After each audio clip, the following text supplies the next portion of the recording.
What's Jonathan's middle name? Glenn. Oh, he got some money. Oh, you should let him know. Good morning, y'all. How much do it say? $200 here, $22. Oh yeah, he gonna need that. You might well gonna let him know.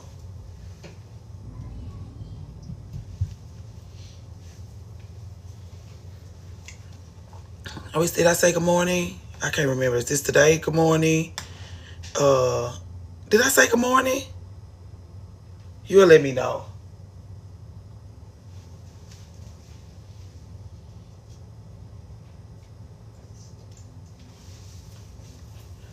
Great day, Monet, Eloise. Hey, Chef Raquel. Oh, I'm supposed to be making some coffee.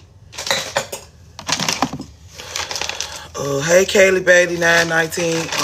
I know it ain't much light.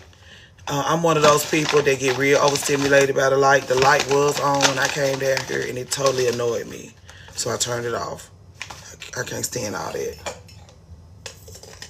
I also need to know if y'all really in here. What are y'all cooking this week? I'm totally burnt out on everything. Please give me some new ideas. Please tell me what to put on my grocery list because I don't know. I feel like we've been eating the same stuff over and over and over again, and I'm totally bored with it. I am making a rack of lamb for Valentine's Day. Good morning, Miss Madam C.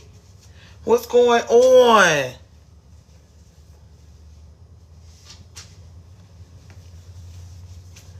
Thank y'all for coming in and clicking. We already on 8:02. We doing good for only been up here not even 5 minutes.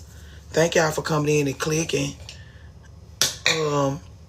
What are we doing? I just got up here.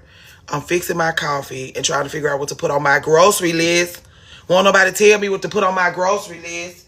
Can you tell me what to put on my grocery list? Because I'm totally burnt out. That tea I made the other day when we was on the one-on-one Miss Madam C, my period tea, finished it last night. It was very good. Hey, who is that? Oh, no, Daryl Massey. Please do not. No, thank you, love. Please. Please.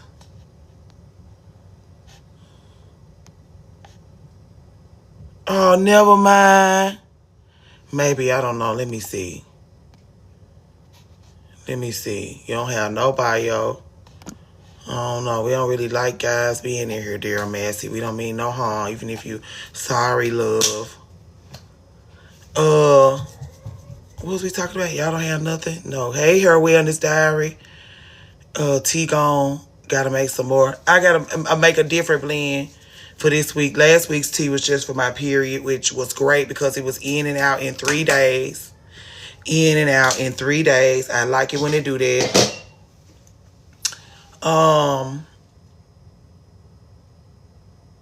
Yeah. I need something for not my nerves, but just like my nerves. Hey Nams, good morning everybody. My anxiety, my yeah, nerve, yeah. That's you right. It is my anxiety. If I'm talking about my nerves. Just an overall wellness tea. I'm a woman, so things with my reproductive wellness, mental, emotion, just a whole, like a multivitamin in the form of a tea. I need to go back to Maggie's Farm. I need some oat straw. I need some more nettle. I need some red clover blossoms. I need, what do I suggest? I'm suggesting all the things right now. Definitely oat straw. Oat straw is a really big one. What I say, nettle, lemon balm, both red clover blossoms and raspberry leaves. Ginseng. Both Siberian and American. Yarrow. Hey Tracy. Those are just ones off the top of my head. Let me not do too much. Those are, hibiscus is good also. Steeped food grade rose petals is also good for like. Hey Osha Divine, you sent me a DM, girl, and then you deleted it. I was like, what did it say? I hate that they tell folks you drinking fresh ginger tea. Ginger is another one, yes. Good for you. She said fresh ginger tea. She didn't want you to think she used no dried ginger. She definitely did not want you to think she had used no tea bag. She said she had bought her ginger fresh, washed it, blended it up, and then brewed it in some tea. You having it with like lemon and stuff, agave honey, or you just having straight? I accidentally reacted this emoji to something on your story by accident. Okay. I be wondering like, what you take back? What? Don't take it back. Say it. Don't take it back.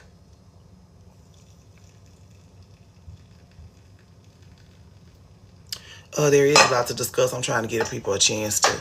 I'm really trying to give myself a chance to get everything together. Just right. Ginger out. Ginger. I'm out of lemon. I do have honey, but I didn't add it. I'm headed to Costco. Oh, well, that's good. We was just talking about how, because some people have, like, I have to have, like, I'm trying to come away from being one of those people that have to have all my shit together before I can do my wellness, before I can, like, properly care for myself. Like, oh, I don't have no lemon, so now I can't make my tea I like. And why don't you just make the tea you like and have it without lemon? Like, if you got to have all of this shit just so, you know, you can take care of your business the way you would prefer, then you're not living in sanctuary with yourself. We was talking about being in sanctuary with ourselves Friday night.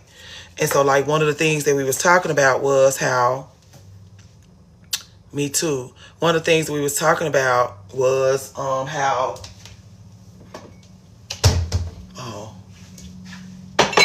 I want to use the rest of these. One of the things we was talking, hey Ariane, hey Miss Daydreamer. One of the things that we was talking about was how are we going to be a sanctuary for ourselves, like no matter what, because if we go to war tomorrow, if they come get us, if they bring us those red dresses and those white hats tomorrow, we should still be able to have sanctuary with ourselves. We should still be able to provide ourselves with peace, tranquility.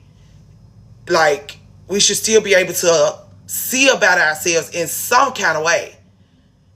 Like, if you totally, if somebody bring chaos into your life, everything around you changes, can you still be a safe home? Can your body still be a safe home? Can your mind still be a safe home for you to dwell in? Or is it like you so negatively impacted, hey, mindset elevation, by your environment that everything, like, everything is just always, like, everything is a distraction and can be a distraction from you and yourself and your overall just how you feel.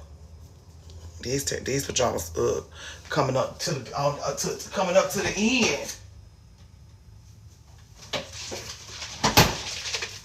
So anyway, I'm trying to it's the first gift you've ever sent. Thank you. I just need lemon, spinach, broccoli, and lean ground beef. You stocked on everything. Y'all not it's some more people in here from the last time I asked. Please tell me what y'all be cooking. What are your hyperfixate? That's how we gonna do that. Anybody got a hyperfixation meal going on right now? And if you do, what is it? I also do apple cider vinegar, honey, and lemon, so I switch between ginger and that. Ooh, Lord. That's always so hard to get down, that apple cider vinegar. I need a whole new grocery list because I'm bored. Okay? Hey, Kiana. Just candles. Potatoes and creamy meatball sauce. Okay. Baked chicken with different veggies in rotation. I don't eat chicken. Put enough honey in it. That might be my problem. I was gonna say your lentil soup, you make it every week, but your little one won't eat it. Chia pudding and sweet potatoes. Okay, salmon and sardines. Me too with all of these things except chia pudding, Miss Daydreamer. Sweet potatoes with chicken and broccoli. I'm on a Japanese sweet potato. Ooh, me too, girl. Leaving ground beef. Okay, I really need to give chicken up. I got rid of that chicken, girl. I just had to.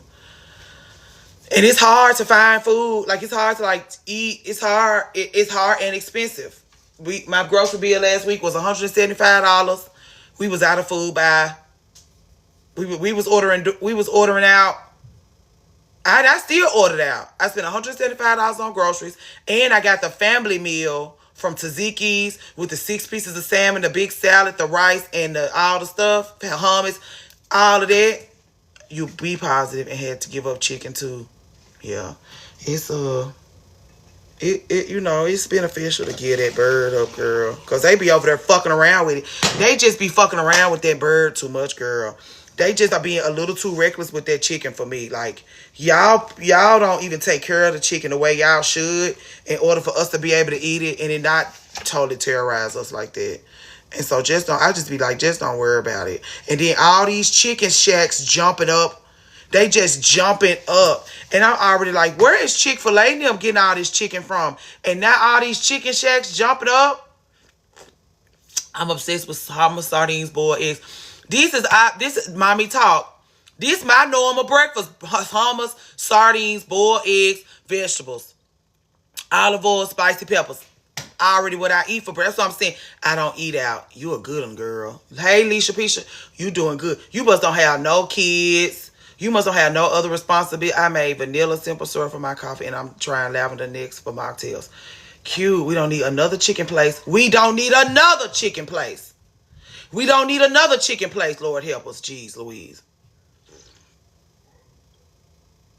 Oh, it'll get you somewhere. It'll get you from point A to point B. Eating out, when you got 900 other things you're supposed to be doing and you don't feel like cooking, eating out will get you somewhere. And the somewhere that eating out will get you is from point A to point B. Well, you'll feel like a shitbag afterwards, but you got from point A to point B. Just ran out of creamer. That $175 grocery bill is crazy. I miss Boston Market. I used to see the commercials. My mama was such a snob when it came to that kind of stuff. I never had Boston Market. I just want to eat. Yeah, I just need something to eat, girl. I can't be worried about, is it time to eat? Do I feel like cooking? Hey, Melanie B. Well, then we going to get in that Chick-fil-A line. See you later, Miss Madam C. Thank you for stopping by. Happy Sunday. I'm supposed to be doing something. What's I'm supposed to be doing? You'll call us later. We'll be up here for a while. My one-on-ones for today begin at noon. So I'm saying, so do you have to take time out of your schedule to meal prep? You have to take, you cannot, if you don't meal prep, your whole week goes to shit. Hey, Deanna. It's so good. It is so good. And that was our go-to when we didn't feel like cooking. Yeah, back in the day. Yeah. My mama never got the Boston Market. But the commercials, the food always did look good.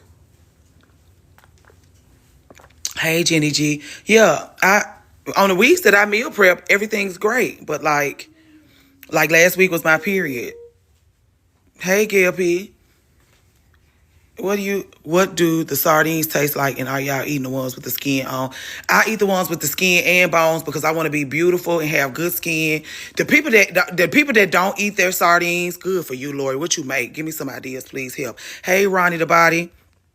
Simple eater, eat and freezer is my friend. I'm gluten free too.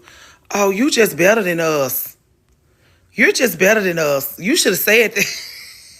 Oh, I'm just better than y'all. Don't worry about it. I'm just a superior human. Don't worry about me, girl. Don't worry about me, girl. I'm just a superior human here you're talking about. I'm in school. Hey, Cece, I'm doing all the things. But I'm also, what Cardi B say, better than you. You are.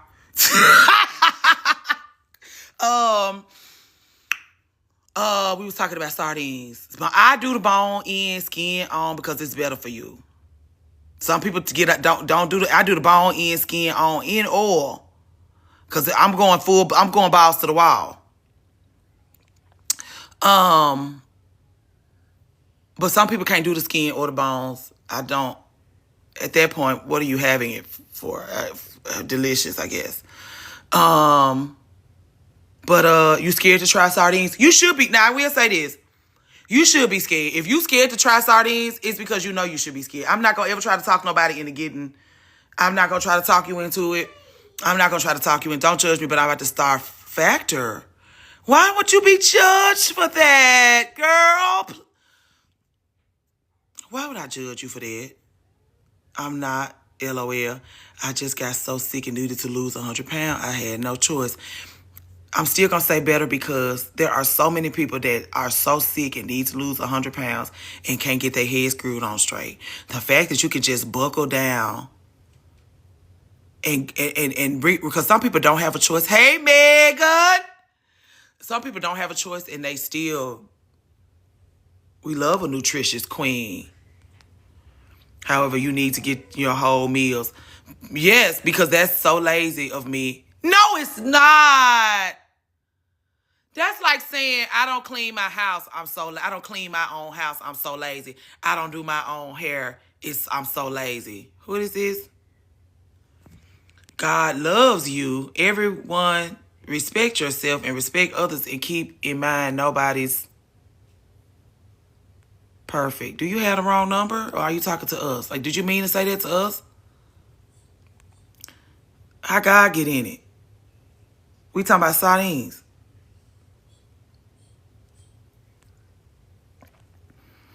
Some your granny give you. Yeah. And you got to get the good ones. Like, if you get the ones, Cozy Rosie said, not today. Cozy Rosie said, I don't even want to find out if you, Cozy Rosie said, not today. Happy Sunday, precious, and get the hell out. The bots never sleep, child. Mega. Love sardines. The trout from Trader Joe's is phenomenal. I will try the trout this week. Listen. It's not lazy to make your life easy. Thank you. And Deanna, it's quite fabulous that you can even afford that shit. It's fabulous as hell that when we come over your house and go to rambling through your refrigerator, it's some food in there that we can eat and you didn't have to labor for it. Girl, as somebody who just was sitting in here crying to my husband about all the stuff that go into keeping your home up. Keeping it together. Like, you got to cook. You got to wash clothes. You got to see about everybody's emotional wellness. You got to see about your own emotional wellness. And if all you want to do is bed rot, Lord help you. Light Switch, thank you, girl. Light Switch coming to say good morning. He really coming to get his sippy cup. He is not worried about me. He coming to get... Yeah, Deanna, you over there living too fabulously for you to think that we going to think you a shitbag because you going to invite another level of fabulosity into your life. Girl, we don't move like that.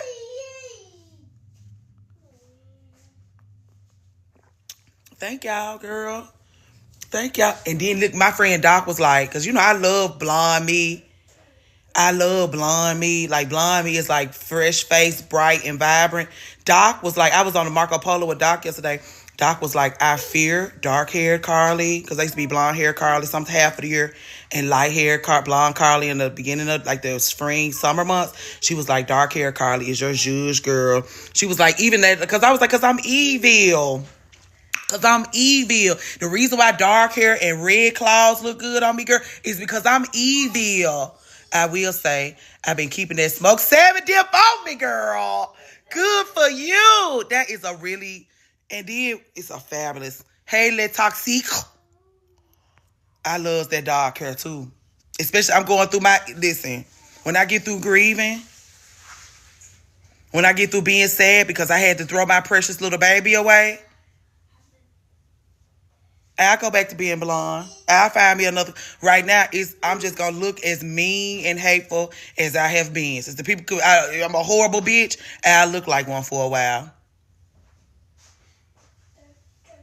Oh, you ain't never seen? Let me find you some blonde headed Carly girl, cause I'm gonna be dark hair for a while. I'm grieving. Everything get a black. Everything I'm gonna put a black on everything. A black. Evil. Dark hair, dark eyeliner, a dramatic lash. Sam, remember how dramatic I used to be when I used to go from dark hair Carly to blonde Carly? It was a full-blown extravaganza. Like, oh, she's back. Like, the girls would come in the beauty shop, the blonde hair down, cascaded down my back. They'd be like, oh, she back, y'all. Blonde Carly is home. Blonde Carly is back. She's back. She's back. Everybody make way, honey. She's here. She's here. Y'all know she finna drag a word out if she don't do nothing else.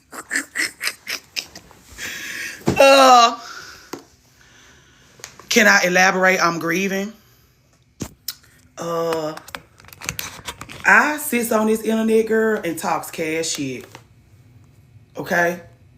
We can call it whatever we want to call it. The people be like, you making me feel seen. The people be like, you making me feel heard. The people be like, you giving me a safe place to land. And I be up here talking cash shit. Sometimes you get on this internet and you talk cash shit. And the people in your real life do not like you getting on no internet talking cash shit. And they don't appreciate it. They be calling you a liar. They be calling you hateful. They be saying you're festering. And because of how you feel about the work that you're doing on the internet, just talking, even if it is you talking that cash shit, because you making a certain group of people feel seen and heard, it alienates people that you live with, not live with intimately, but like people you in community with, your family members, your brother, you know.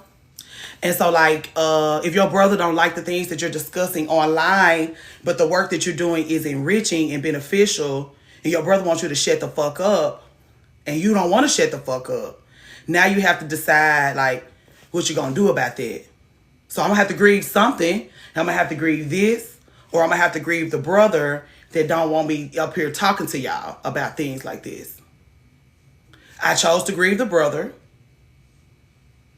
because I've been needing to grieve my brother anyway.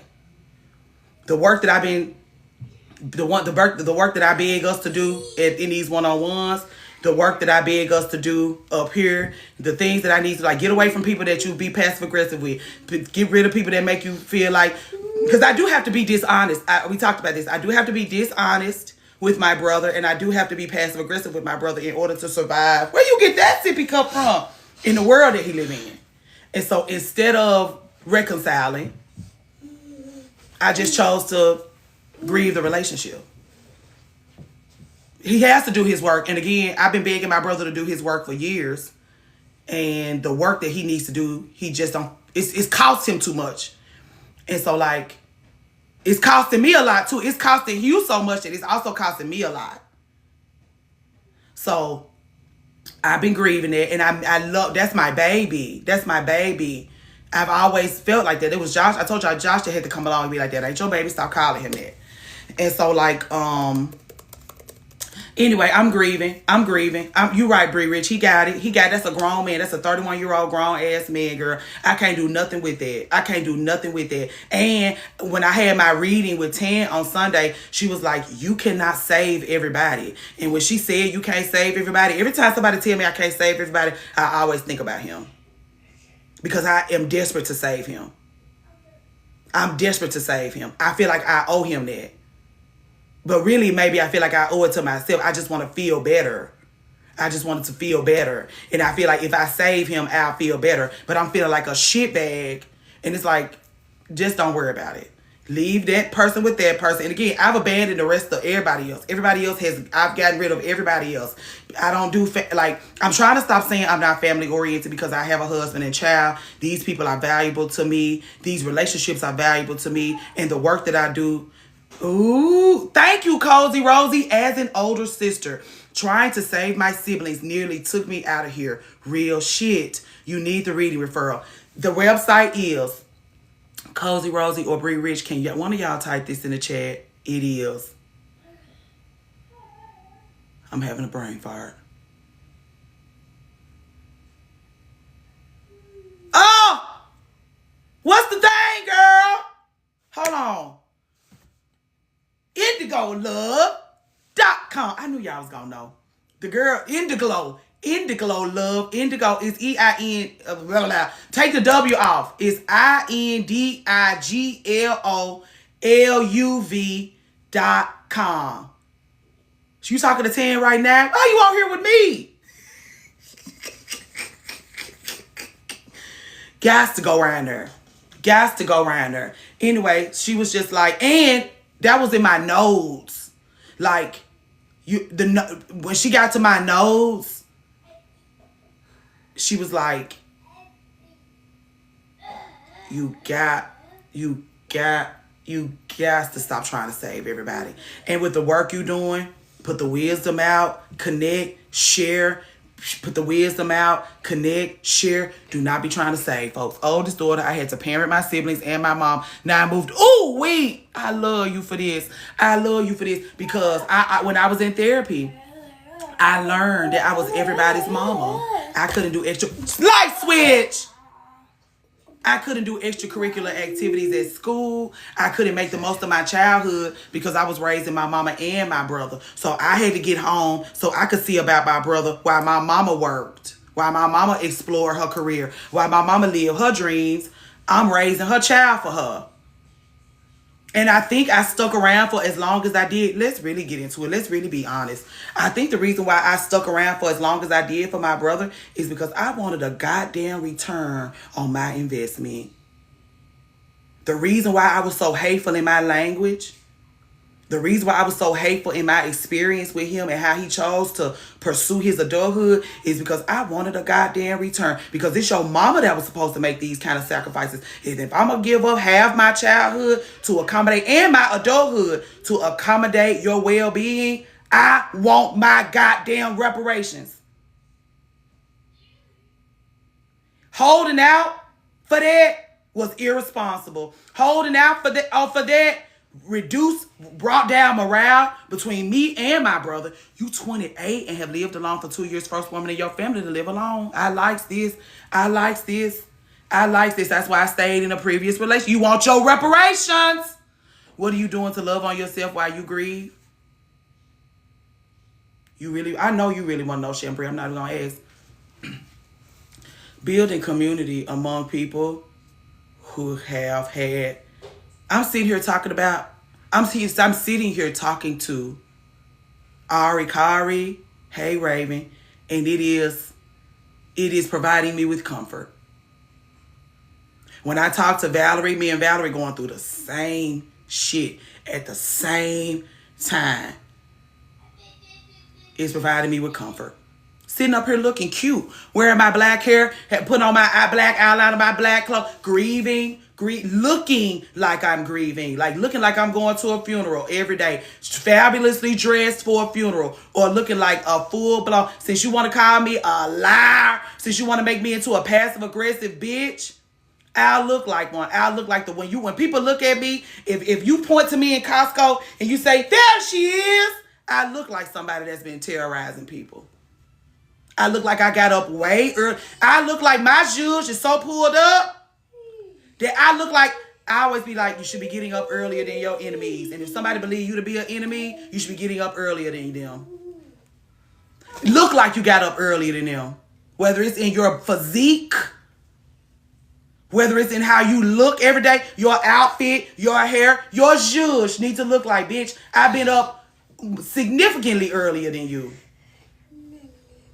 The villain always looks the best. If you're sitting in a room full of people, you look to the best dressed person, somebody in there that made them into a problem. The person that looked the best, the person that's put their judge together, it's intentional, it's meticulous, somebody that made them into a problem. Anyway, there's your villain. What is going on with me? So anyway, I had to put my motherly identity down. When I got sick, no one helped me. Here's the thing with that. Let's really talk. I told y'all in that TikTok I made that people kept telling me I was going to be a great mom. And it's because I had gave up my childhood to parent my mom and my brother. And I have a very nurturing energy. And I do that to everybody. I even do that to old folks. Like when I go and see about my elders, I nurture my elders. I nurture the elders. I give the elders just as much time, attention, and care as I do babies. And everybody that falls in between there. If I come to your house to see about you, if you're having, I told you my girlfriend had surgery. I took 4 days. Josh, I'm going to be gone for 4 days. I went to Nashville and I was in that hospital. I got that refrigerator ready. I got all her things. I took care of her dog. I took care of her home. I took care of her emotional well-being. You're not going to be alone right now. And you're going to have somebody, I ain't got nowhere to go. I'm not rushing. If I need to stay an extra day, I will be here for you. I have to learn how to put those things in places where they can be value enough where they can return to me tenfold. But when I became a mom, I resented that motherly, nurturing stuff because now I live with somebody that's entitled to it, and I feel different about it because I owe it to him. I owe it to Light Switch to be all nurturing and mom-like, and sometimes I don't fucking feel like it. I want to be able to give it out at my leisure, not because I brought a child into this world and I owe him this. But it's not his fault that I've been forced to be a nurturer since I came into this world. And again, a mother to the motherless. I'm very attracted to women who have like mom deficiencies. Because my mama was a girl. When I met my mama on March the 30th, 1987, she was a girl. I've been cursed out for not endlessly giving my 8 siblings one. Damn, the road, cozy, rosy. And y'all got that religion thing that's not helping. I've been my mama's mama since the day I was born. I told y'all about how girl children come into this world as nurturers. They little babies come into this world as comforters. They provide comfort, care, and gentleness. I was grieving my mama and I had a newborn. He provided me with comfort. And I felt guilty about this new human that don't owe me shit providing me with comfort. If he didn't have no daddy, when I stopped bankrolling shit and got sick, everyone was mad. Yeah, that baby sister be the one. Those baby sisters don't be playing about their older sisters. But anyway, women who have women who have mom issues are drawn to me because of the way that it's just we yin and yang. It's nothing, they're not doing anything wrong. We just yin and yang very well. Teenage girls, especially when they mamas ain't worth a shit, they be drawn to me. And they mamas be sent me. We reading Michelle Obama's book together.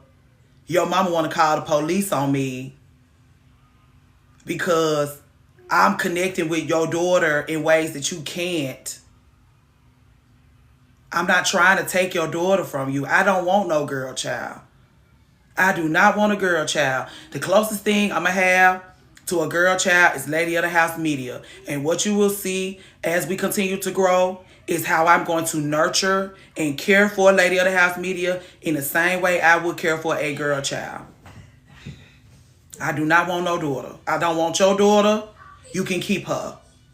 Am I going to comb her hair and bring the nail tech over and she going to do our nails and we going to experience some enrichment together? Yes. And if you mad at me for experiencing enrichment in a real way with your teenage daughter, call the police, girl, and see what they say. Call the police. Just call them then. If you don't you ever speak to my, okay, girl. Now, the only safe place the girl ever, you mad at me because she's not safe with you? I'm not trying to step on your toes. You should be glad that you're in community with women that give enough damn about your daughter to offer her community, even though you're a goddamn fool. This the same girl that was down at the beauty shop. You mad at me because I can't take your hair appointment. We friends. And because you done dick me around all week, I won't take your hair appointment. So you down at my ex-boyfriend, baby mama beauty shop, telling her my business and getting your hair done. Because I don't want nothing to do with you. The girl's father sees how enriching her life, how enriched her life is with me in it. We're literally reading Michelle Obama's memoir together. She want to come over because she know the nail tech is at my house on Sundays. And if she at my house on Sundays with the nail tech, she gonna get her shit done. She want to be over my house thumbing through her book, getting her nails done because the nail tech is at my house. No one's putting her in danger. She gonna leave better than she got. She's gonna leave better than she was when she got here. Her daddy brought her to me.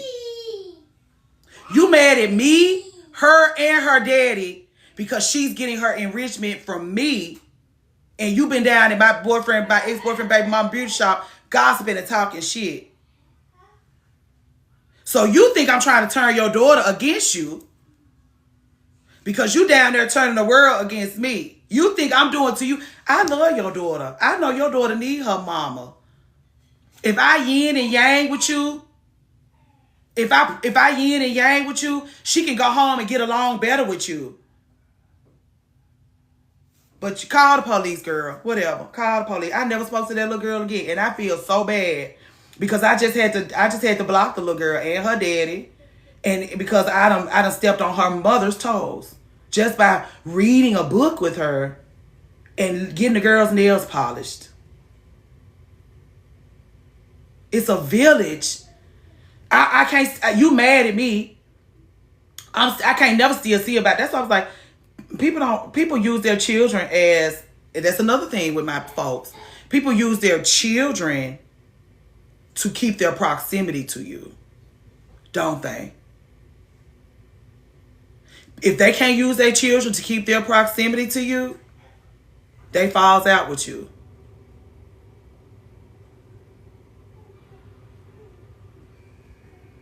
And it's kids everywhere. And now that I have a child in my house, you can take those kids, bitch, and you can go the fuck on. And that go for anybody. Even that's what I'm saying. Live for being the legendary auntie. But ever since I became a mom, I can't be the kind of auntie I want to be anyway. My brother can take his children and go.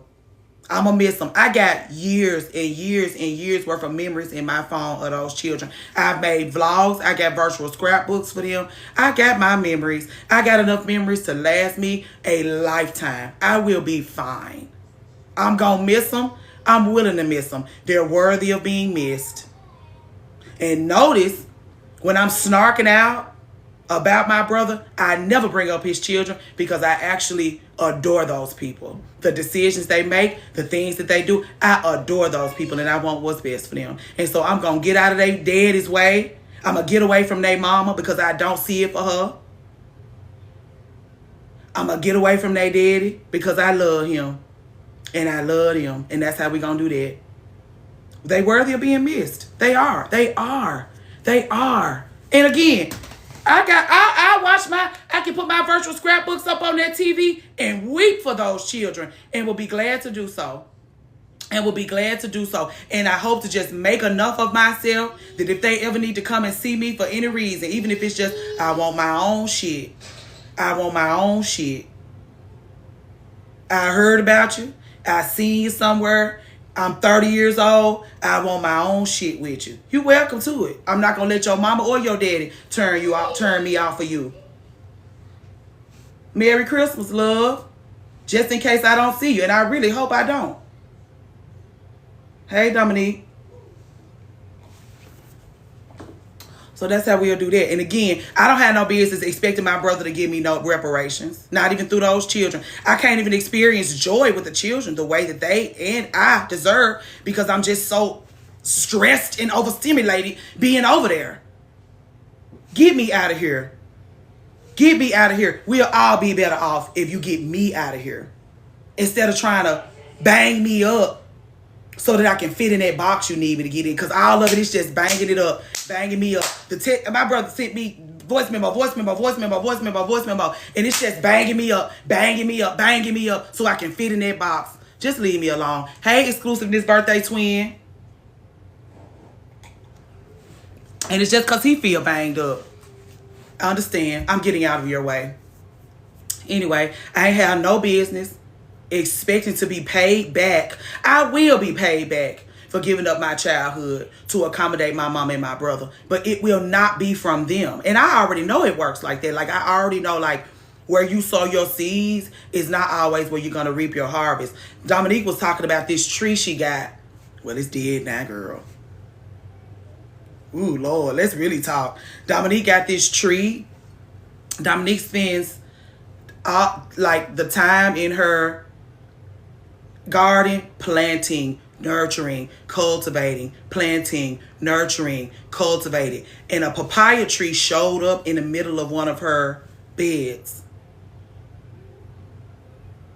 She didn't plant it there. She didn't even plant a papaya tree. She didn't even plant it. It showed up. She been planting and cultivating all over her garden. It came out of nowhere. She didn't stand there where that papaya tree, something gonna show up right here.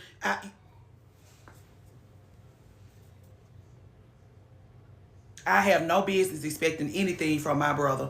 I should have did it out of the goodness of my heart. But because Christianity teaches you to expect like you reap what you sow. You reap what you sow. And so if I sow into you, I should get a harvest from you. And it's just sow into your community. Sow into your community, not individual people expecting individual things. Sow into your community. Sow into your community.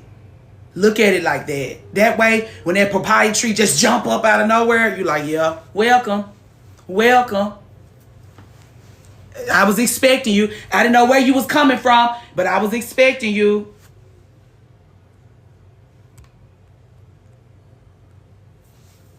So I apologize to my brother for all of my fuck shit through how I live going forward.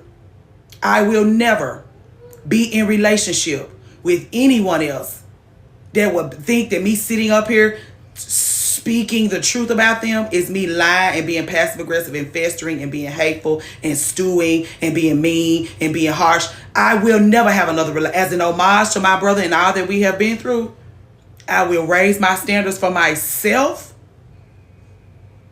And I will not tolerate anyone else that I can't speak nothing but love. And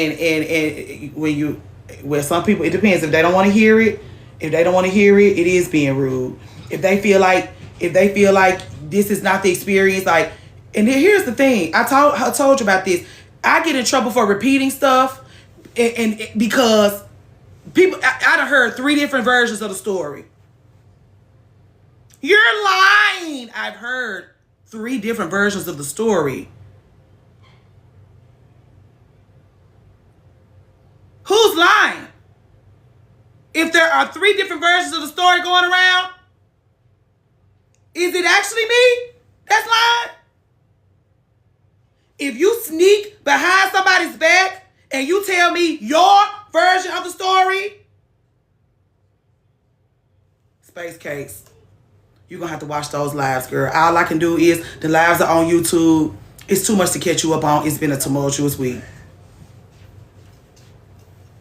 All I can say is, a lot of us are in a space where we're cutting ties with people that we never, ever, Space Cakes, never fucking thought we was going to cut ties with.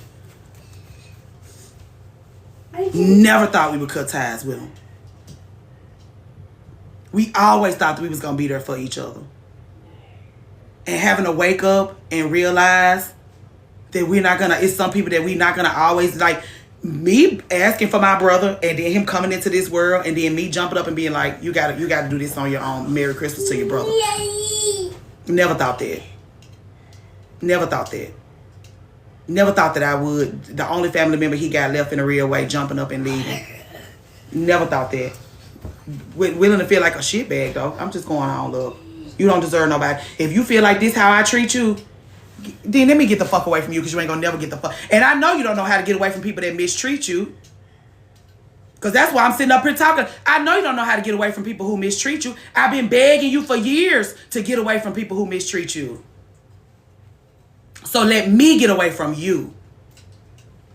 That's basically what you caught up, Space Cakes. I'm grieving. I'll be grieving. The relationship is worthy. I'll put him over there with my mama and grieve him just as deeply and just randomly burst into tears. And this what's wrong. I miss my brother. What's wrong? I miss my baby. And I'm willing to miss him. I'm willing to wear my black, wing out my eyeliner, wear a dramatic lash, and look all kinds of evil for as long as I need to. Because I'm willing to miss you, precious. Merry Christmas to you, love.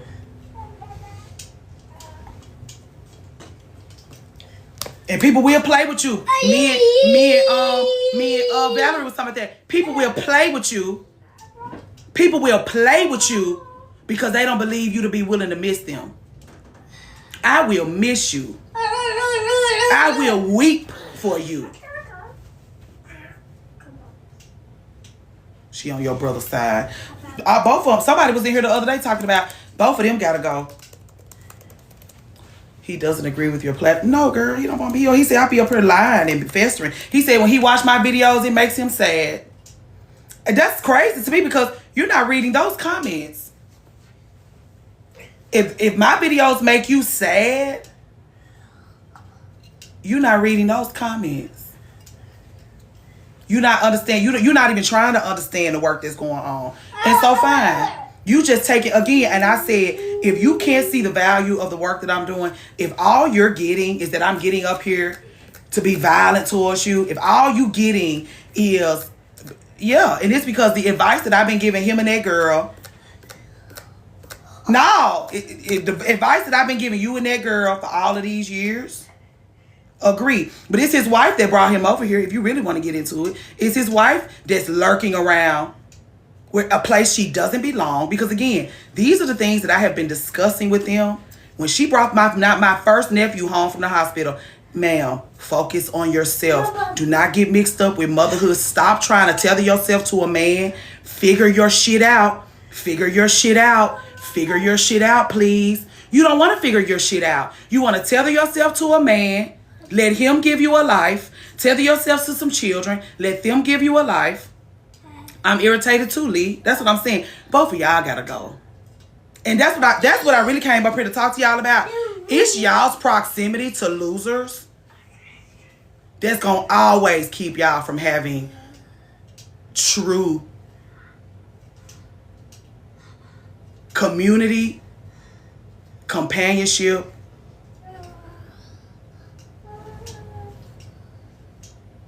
and connectedness. It's your proximity. And then the people, because people who want to feel safe in their own body, when you keep people around you that don't provide you with safety, they don't want to be around neither one of y'all, even if they love you. We've been disagreeing for years, Space Case. I just need to go. We just disagreeing for years, being willing to argue, being willing to fight, because that's always been my thing. But I'm willing to fight with you about this. I'm willing to fight with you about this. And at some point, you got to wake up and be sick of fighting. That's like marriage. One day, you just wake up and you sick of fucking fighting. You don't want to fight no more. You want to go the fuck on. And you want to be in relationship with people you don't have to fight with so much.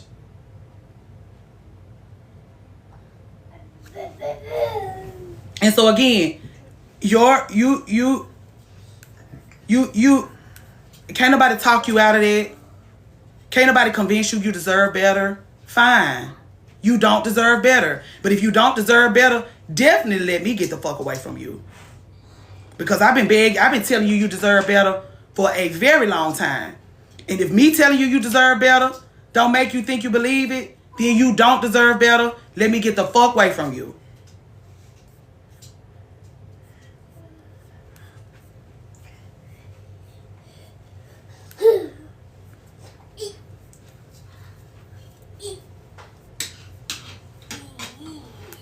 And so, that's where I am with it. But also, it's important for you to know that if you want people around you that's worth for shit, and you keep people around you that ain't worth for shit, you're not gonna be able to hold on to those people that's ever worth for shit. Like, especially the relationships that you value, you're not gonna be able to hold on to them because your proximity to people that ain't worth for shit gonna always run other folks off. You deserve what you accept because you accept what you deserve. You say that all the time.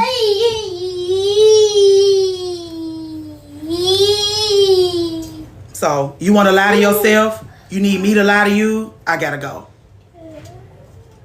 And then I'm spending all this time in conversation with folks where it's like, please stop lying to yourself. Please stop lying to yourself. Please keep people away from you that you have to lie to yourself to stay close to. You don't want to do those things. Eventually, you're going to communicate something to the person that's telling you to stop fucking lying to yourself. And then, especially when they come around you and they have to lie to themselves. Like, you lying to yourself. In order for me to be able to exist in your life, for you to be comfortable, I also have to lie to you. If I don't lie to you, I'm making a mess. I'm being messy. I'm being mean. I'm being hateful. I'm festering. I'm doing all of these things. And it's like, I don't want to lie to myself. I don't want to lie to you. You're lying to yourself. I have to lie to you. Merry Christmas. Just get the fuck back. Hey, Brianna.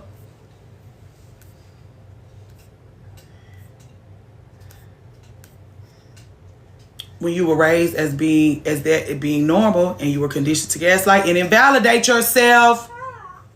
And we both do that. He's gaslighting and invalidating himself. I'm gaslighting and invalidating myself. We can't get anything done. Let's get away from each other. Because I don't have to do that. I got married to somebody that don't force me to do that. My friends. So, like, I'm building up a life around myself where I don't have to do that. You've built up a life around yourself where you have to do that. We don't belong in each other's lives anymore. Me trying to bring you with me is making a problem for you. Let's just say no thank you. Let's just say no thank you, please. Please.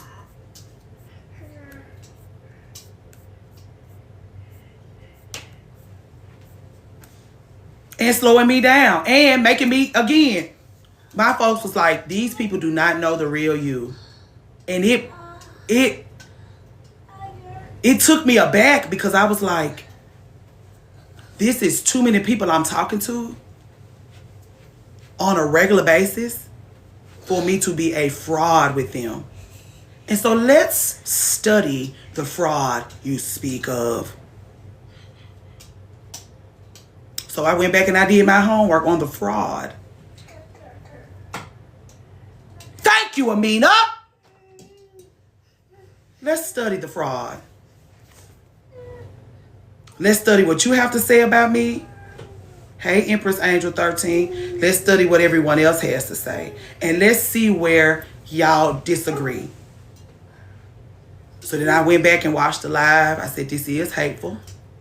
This is passive aggressive. I can also understand why you believe me to be lying because I've heard so many different versions of this story. I actually could be telling the one that you're unfamiliar with. I could be telling the version of the story, or I could be doing this with the amount of the different versions of the story I done fucking heard. I could be doing this. Why is that? Why is that? Why is that? Why do I have so many different versions of the story going on up here anyway? So we got that to deal with. So anyway, studying the fraud. Let's talk about the passive aggressive behavior and the lying. I went back and watched that when my blood one called me a hateful bitch, not literally, but the words that I was reading about myself. I got paragraph about the shitty experiences. This is that 12th house stuff 10 was talking about. People have trouble with all them people in my 12th house dissolving. Does everything in my 12th house has to dissolve. My mama dropping dead on me, it was in my 12th house. My dad being my enemy, it was in my 12th house. Anyway, we'll get to that. Correct. You won't. Okay. I gotta figure out why you feel like this about me. And so it's like, in order, when I went back and watched that Don't Be a Hateful Bitch live, when I realized I was being a hateful bitch to my loved one, I went back and watched Don't Be a Hateful Bitch. And what I realized was, it was like, the things I was saying. Let's go get that. I got to get my notebook because I want y'all to know I did my damn homework. Because if a motherfucker got one time to call me a goddamn fraud, you ain't got to call me a fraud but one motherfucking time. I can tell you that. I can tell you that. I can tell you that. And I'll let you know. I'll let you know. I'll let you know. Okay? You ain't never got to worry about me. I'll let you know. I'm not gonna be one of those people that no. If you say I was a fraud, let's see. What was the last time I took notes? When we was with Serena Royale. Your daddy gonna get us some breakfast. Hold on, I know you hungry.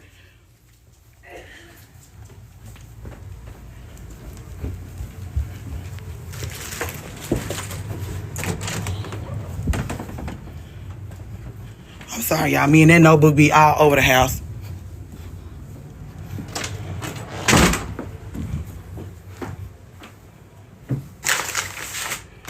Paperwork. I'll get to it. I'll find. Oh, here it is. We was talking about. I'm gonna tell you. I'm gonna name off all the characteristics. I'm gonna name off all the characteristics for y'all. So cause I'm telling you, I don't play those whole straw games at all. Now, when I tell you about yourself, you tell me I'm wrong. When you tell me about myself, I get to work.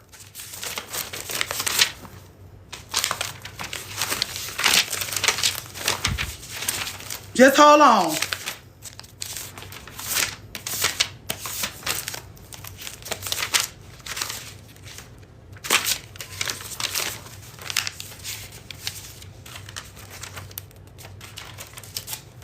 People you don't like or are tolerating.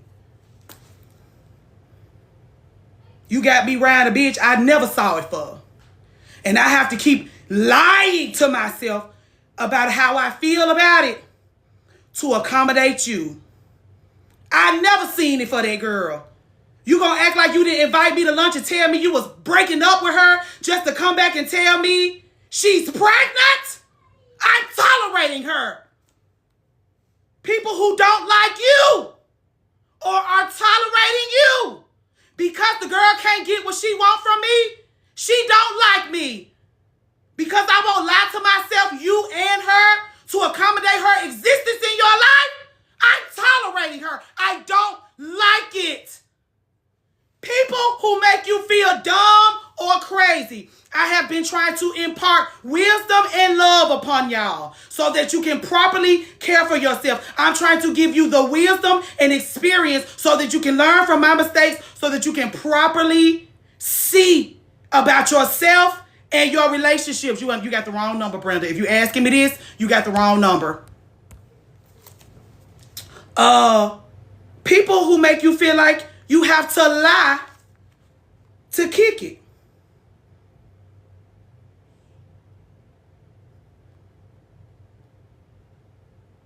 I gotta lie to be over here. You know I don't see it for this girl. People who you don't speak beautifully about.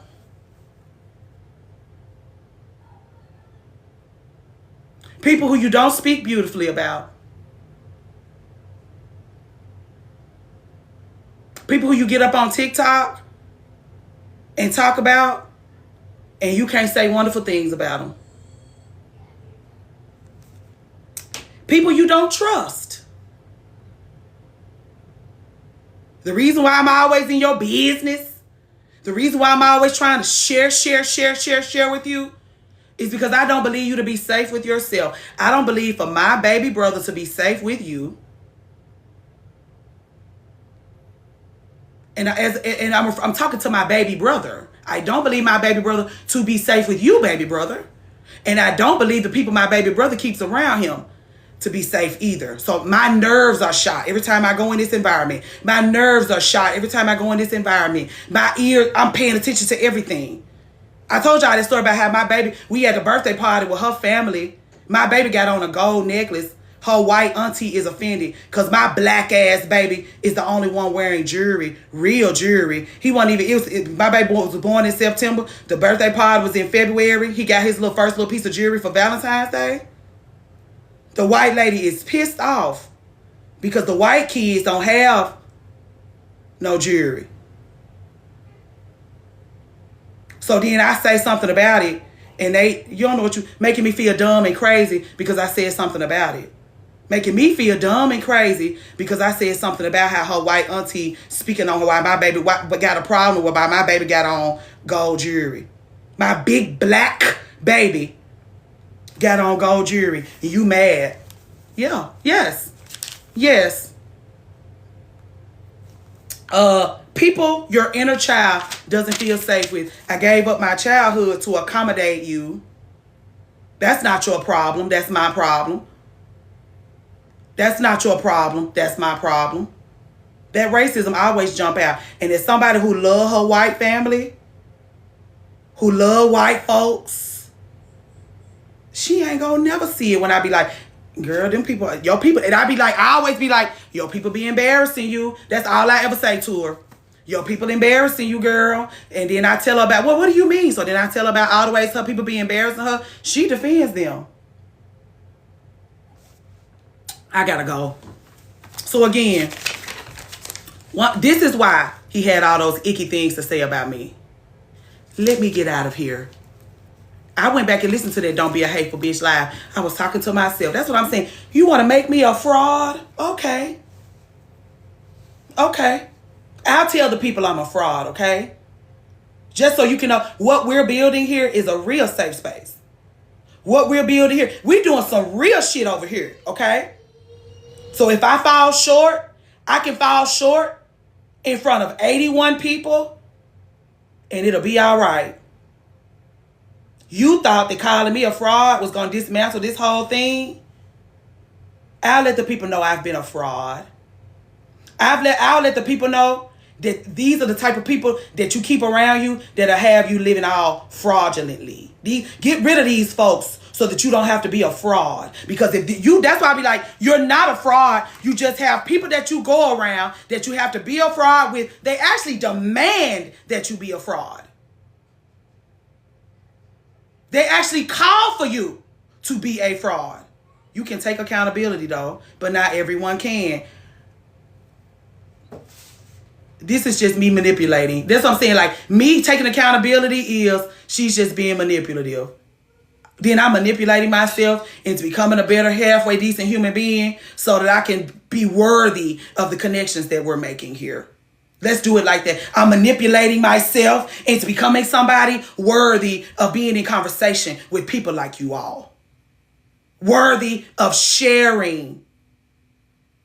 You're disrupting the fantasy. I don't mind. I love disrupting fantasies. You better ask my in-laws. I live to disrupt a fantasy, girl.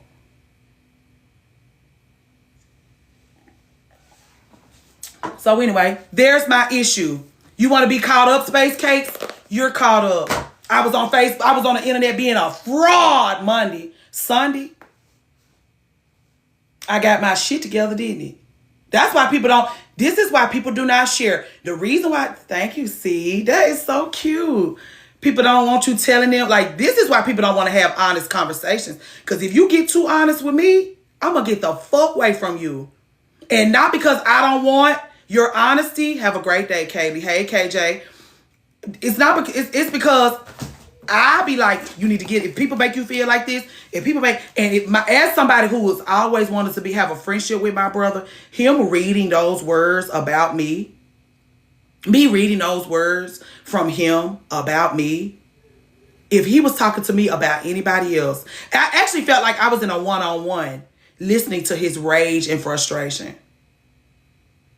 Get away from this. And I said that. You need to get away from this person.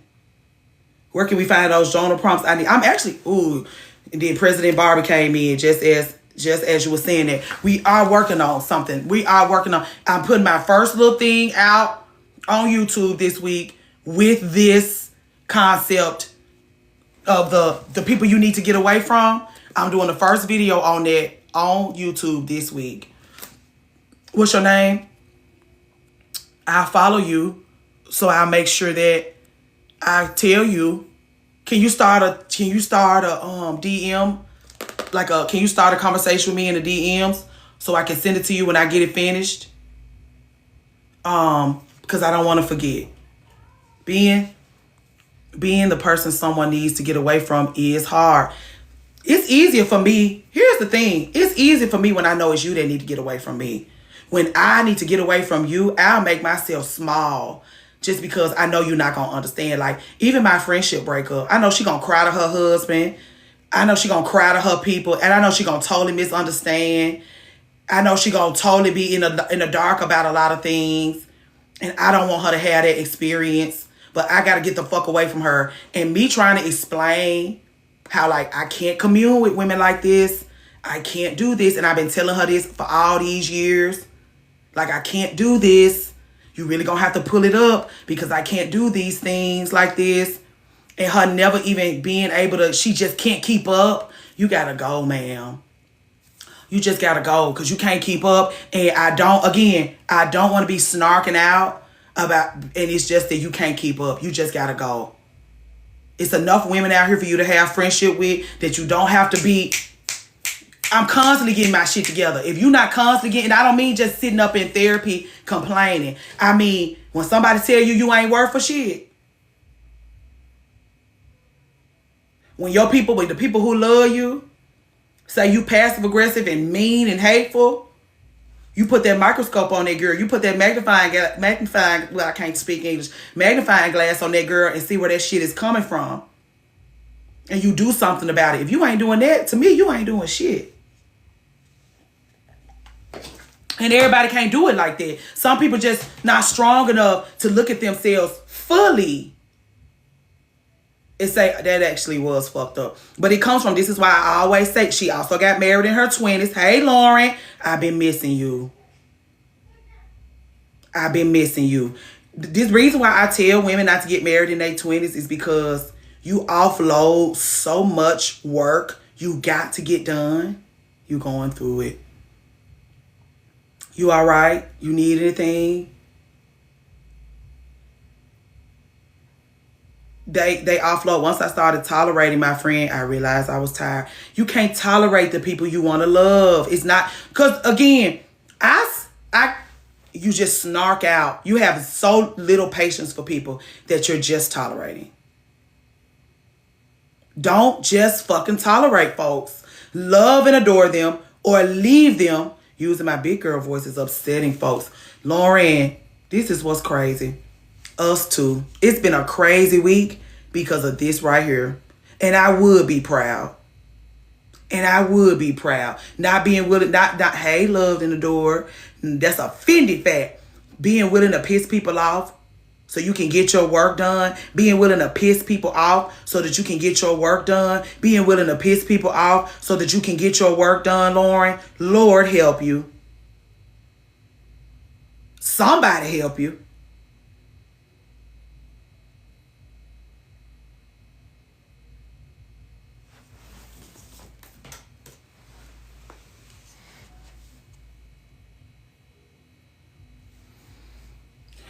Anyway, I'm glad you're back. I'm glad even if you just stop by to say, hey, I've been thinking about you every day. I've been worried about you. I have been worried about you. I'm glad you all right. Good morning. There's something so authentic about you, got my follow girl. The people will tell you, my people will come. If you were standing in line with my folks at the Costco, they'll tell you I was a fraud, girl. If you was sitting on my live while you waiting in that long ass Costco line, it's somebody that'll tap you on your shoulder. Click, click, click, click, click, click, click. That's not how she is in her real life. That's not how she is with me. And I'm blood. She's a fraud. Let me get away from you. Let me get away from you. If it gives fraud, if I give fraud, get the fuck away from me. Because as soon as somebody else give fraud for me, I'm getting the fuck away from them. I was just letting you know, V. Smith, just in case you end up in line with somebody that one of my blood, they gonna tell you I'm a fraud, okay? All right? Believe them. I got to be a fraud to live in your world. Just smile and nod and click unfollow because listen to them. I tell y'all all the time, when you come in contact with people that know me personally, whatever they say about me is true. The crazy thing is though, you gonna come in contact with some folks, and as soon as you bring my name up, they just gonna weep. They just gonna weep because of how much they love and cherish me. They just gonna weep because of the way that we've connected and grown up together and grown through things. Aries, Taurus, down to the ground. Every fucking thing they say about me. Use a 4937865208145, girl. Every goddamn thing they say about me is true. Okay? So when you in line at Costco with my relatives and they tell you I'm a fraud, I hope you will listen. Bring it back to me. I seen your folks in line at Costco. They said you was a fraud. I'm gonna tell you about all the ways that I'm a fraud with them. I'm gonna tell you I have to be a fraud when I go over there. Let's talk about why I have to be a fraud when I go over there. Okay? Let's talk about why I work so hard in all my other relationships to keep from being a fraud, because I know I got to be a fraud when I go over there for the children. I said, those kids ain't going to do it. It will not benefit my loved ones at all for me to go around they people being a goddamn fraud. You right. Let me get away from y'all. You right. And let you just be mad at me. Now I give you something else to be mad at me about. Be mad at me about this. Be mad at me. This is why he really mad, because strangers are having a better time with me than him. And he's owed a good time with me. He's entitled to all this love and gentleness that I give y'all. He's entitled to it, and he don't get it. You want to know why? Because I got to be a fraud when I go over there. Frauds can't be loving and gentle. Hey, Valerie. Our folks in here. Our folks is in here. You remember I was just telling y'all, me and Valerie going through the exact same thing at the same time. Somebody asked me, Valerie, how am I taking care of myself through this grief? What I said was, having somebody that's going through the exact same things. Ooh, space cakes, we gonna get to that. Having somebody that I can go through this thing with, that understand every fucking feeling I got about this. Sharing, stewing, what was the word? Festering. Me and Valerie can fester together because we heartbroken in the exact same way. At the exact same time. Valerie don't have to go back in time just to sit knee to knee with me through this, because Valerie is going through this right here today. Me and Valerie gonna connect, create, and you could call it a trauma bond. The problem is that we're not bonding through trauma. We're bonding through growth. We're bonding through healing. We're bonding through our desire and our lust for feeling better. We're bonding through familiarity, comfort, safety. If you believe those things to be traumatic, that may be your problem. But when I see Valerie's face come down my timeline, down my FYP, I'm at home. You make me feel like a fool because Valerie provides safety for me, and I only know Valerie from TikTok. You make me feel like a fool. Excuse me. You make me feel dumb because Dominique provides safety for me, and I only know Dominique from TikTok. You make me feel dumb because Bree Rich provides safety for me, and I only know Bree Rich from TikTok.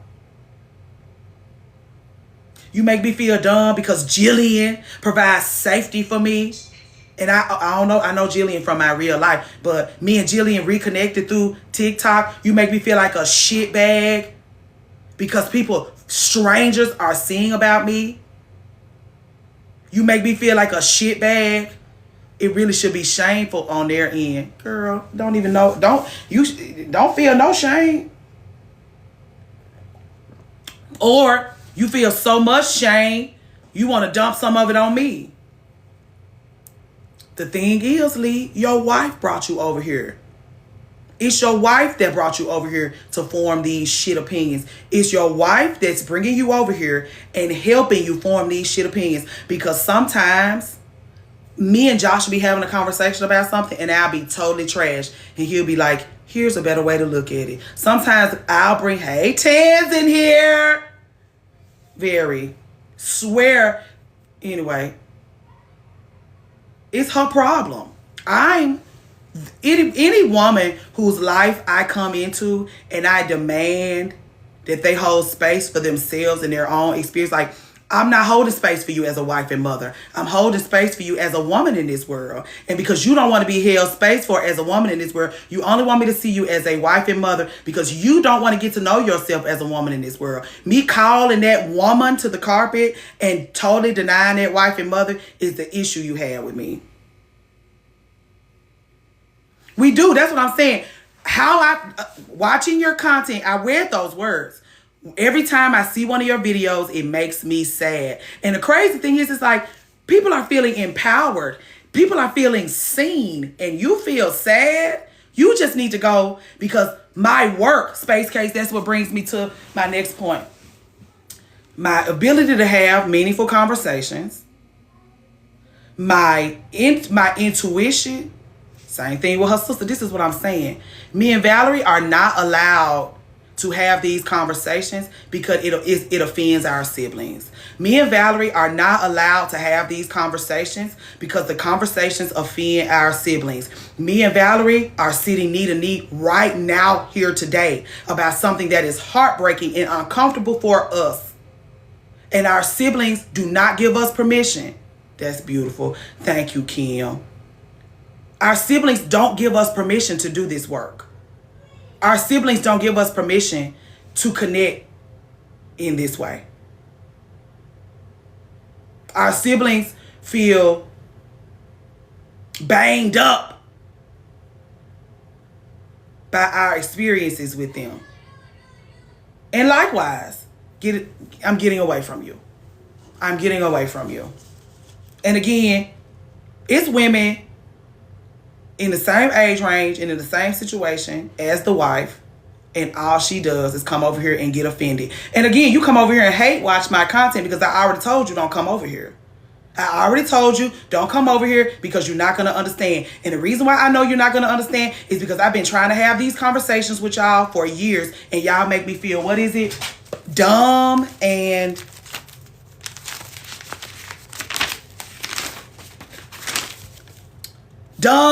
crazy. Every time I try to talk to y'all about these things, you make me feel dumb and crazy. I talk to strangers about it. We're creating opportunities for understanding, empowerment, and community. You still making me feel dumb and crazy. Get away from me. Light switch.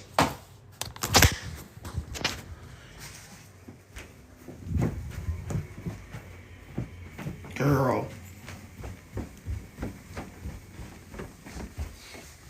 Oh, that was your daddy coming in. He been in the... Oh, Lord, y'all. Thank you.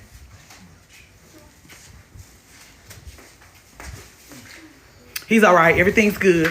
Everything's fine. We're alive. We made it. Anyway, what did my light? He downstairs rambling. His daddy came back in. I heard the door close. I thought I heard what I thought I heard was him getting into something. I scared myself. I was scared too. Anyway, this is me talking about my own personal experience, not talking about your bullshit. That's another thing. You on the internet talking about some shit you're experiencing, and I'm on the internet telling your business. I'm telling my business. Having to sit idly by and watch you do these things to yourself is my business. Anyway, y'all, that's what happened. Okay, this is a lot. It's a lot. It's a lot. But again, me talking to y'all about things, me calling y'all to the carpet, is also me calling myself to the carpet. I tell y'all, when I get extra loud and extra rambunctious was never supposed to be over here. And it's your wife that brought you over here. And that's why I be like, all these covert, I'm talking out the side of my neck. Listen, Valerie, I'm good at that. I'm good at that. When I get to Dallas, let's just go to lunch and talk out of the side of our necks together then. Let's just talk out of the side of our necks then. But you had to put it out there to reach the people that needed to reach. But you'll rather me, you want me to shut the fuck up. You don't want nobody learning from your mistakes, do you? I tell y'all this all the time. People do not want nobody. Y'all keep secrets because y'all have shame. You should just be telling it. You should just be telling it because people should be learning. If you're going to be a fool, at least let the people learn from it. But because you don't want to look at it like that, and you can't look at it like that, fine.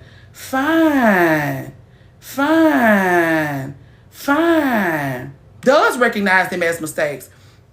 Get over here and get a little taste of peace and don't want to go home. Wonder why that is. Want to use me to run away from home, and then when I feel some type of way because you got to run away from home, I'm the problem. Constantly use me to run away from home. And both of them know it. We can't talk about how I'm being used for you to run away from home. Why do you have a home? You work hard. Why do you have a home that you need to run away from? Why do you work so hard? I'm saving my own life. I can't be worried. That's what I just said, Space Cakes. When I got my reading with Tan and she got to my nodes, Tan said, you cannot save everyone. And what's crazy is Sunday, Tan would say to me, you cannot save everyone. Monday, I would be in a live talking out of the side of my neck about my brother, and a big fight would ensue. By Monday afternoon, everybody was blocked. After I had read those words about myself, and I realized that the only reason why I'm sitting here reading these words is because I think I can save you. The only reason why I'm sticking around is because I hope I can save you. And my folks done already told me Sunday. My folks done read 32 pages of information on me. My folks also read in my chart about how the strain between me and my siblings. The strain between me and my siblings lives in my chart. It's written in the stars, if you will. So then Monday, I'm up here talking out of the side of my neck, causing problems. I remember that wise counsel. I remember what she had to say. I can't save you. You don't. And again, in my reading, I also learned how insightful. I'm a natural teacher. I don't want to be up here talking to you about this. What I would rather be doing is being on the Lady of the House backstage, making pot roasts and shopping at TJ Maxx. Y'all won't be over here doing this. I would rather, when the people was like, you need a TikTok, you need a TikTok, you need a TikTok, because they think I should be up here cooking with y'all. But then Tan will read my chart, and Tan's like, you're a natural leader. You're a natural mentor. You have a natural warmth and all of these things. It's natural for you. Natural for you. It's natural for you to get these girls riled up like this in the name of themselves. It's natural for you, for women to be drawn to you. And then my brother would come along and be like, ha ha, at your intuition. Ha ha, what a joke. And then she telling me, what is it with you and your psychic abilities and why you play them to the left? Because I've been made to feel dumb and crazy. Because I'm around people that I can't trust. I keep people around me that don't allow me to trust myself, and I always made to feel dumb and crazy. So where does my psychic abilities fit into that? If I'm trying to share my gifts with you and you constantly minimizing them or closing me off from my gifts, How do I get to expand into my gifts? Me coming in this arena and sharing and growing and loving and connecting with y'all helps to enrich my gifts. And then somebody that I grew up with will be making a mockery of my gifts, putting quotations around my intuition, putting quotations around my insight, putting quotations around my ability to have meaningful conversations. I'm never going to get where I want to go. I'm promised an inheritance and a bounty from this work. And then I got people that I came into this world with, people that I grew up with, people telling me, you're dumb and crazy. You're dumb and crazy. Instead of being supportive. And it's like, the reason why you don't like it is because I have taken the advice that I have given unto you and I gave it to strangers and they're using it to their benefit. That's Indiglo, INDIGLO, LOVE.com. It'll be the best $77 you ever spent, girl. It'll be the best $77 you ever spent. It'll be the best. She got 32 pages on you, sometimes 33. She got 3 hours. She gonna spend 3 hours on you. Your doctor don't do that. I got an incompetent cervix. I had to get circular surgery. It took them 30 minutes in and out. 30 minutes in and out. 3 hours on you. Opening you up. Exploring.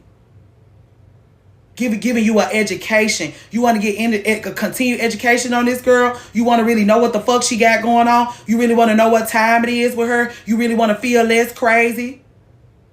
You really want to get involved with yourself in a real way? You want to know why you do the things that you do? Why the people around you do the things that they do? Why you can't manage this? You manage this better than this? 32 pages, 3 hours. You. She not talking about nobody else. She not talking about nobody else. She not talking about nobody else. If she talking about somebody else, it's because they live in your world. And she telling you how they exist in your world. Go over there. Go over there. Go over there. And you don't have to tell her I sent you. She'll know where you came from. When you take your ass over there, she'll know where you came from.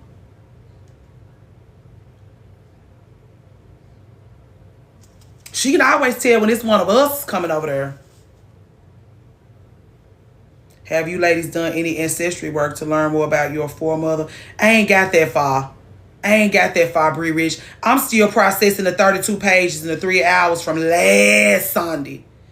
It's going to take me a while to work all that information I wrote down from her in. It's going to take me a while to wrap my mind around. And if you did it correctly, it's going to take a while. Or Alicia Pisha, or not.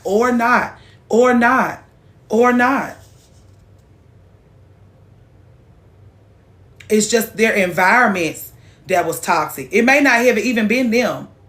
It may not have been that they wasn't worth for shit. It could have just been their environment. As somebody who I just read the words from one of my loved ones about me. And I'm like, why are these people experiencing you in this way? I had to do a one-on-one with myself. The website is Indiglo, INDIGLOLUV.com. I had to look at those words my loved one had to say about me. And what I realized was, this is environmental. Sometimes you don't be worth a shit. This is why I always tell y'all, change your environment.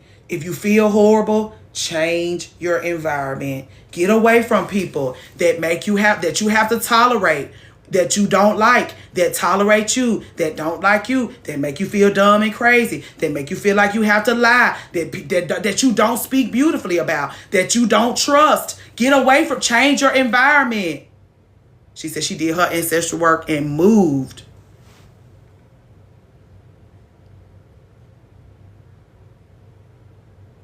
That you feel uncomfortable around.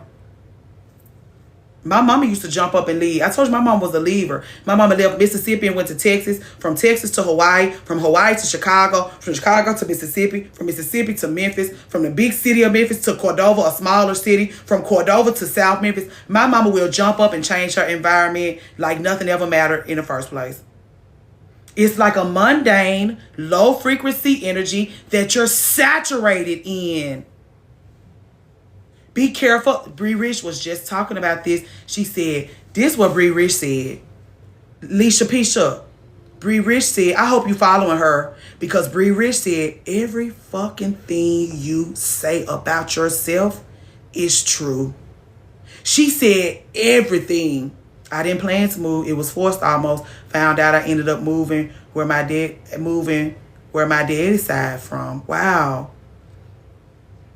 Bree Rich said, every fucking thing you say about yourself is true. Good and bad. That's why I was like, you say I'm a fraud? Let's see. The difference between me and you is, I know how to do my homework on myself. And sometimes people get married to people that play small, and they have to stay small to stay married. I don't have to stay small to stay married.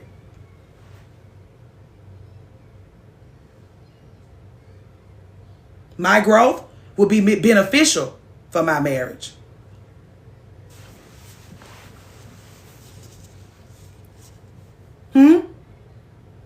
What you say?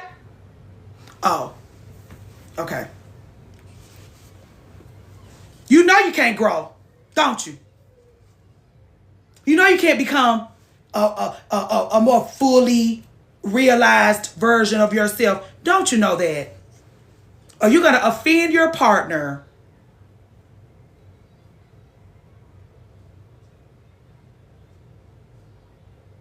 You want to make that my problem. Because you can't grow. I can grow. And the difference between me and you is, I can grow in front of 80 people. I can grow in front of 16.5. I can get up here and tell 16.5 I've been a shitbag. You know what they're going to do? They're going to understand. Because they either somewhere being a shitbag, or they been a shitbag, and they understand sometimes we be shitbags. And then don't be like, I don't want to be a shitbag over here anymore, guys. So this is what I'm going to do so that I'm no longer a shitbag. And you know what that's going to do? That's going to garner respect. Again, I can grow. Good luck staying in that box.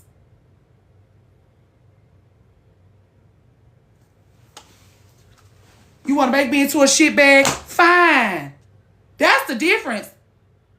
I'm going to black out my extensions, my eyes, go to the beauty supply house and find me a dramatic lash, put on a red lip and a red fingernail, bite your head off your shoulders, snatch it out, and go.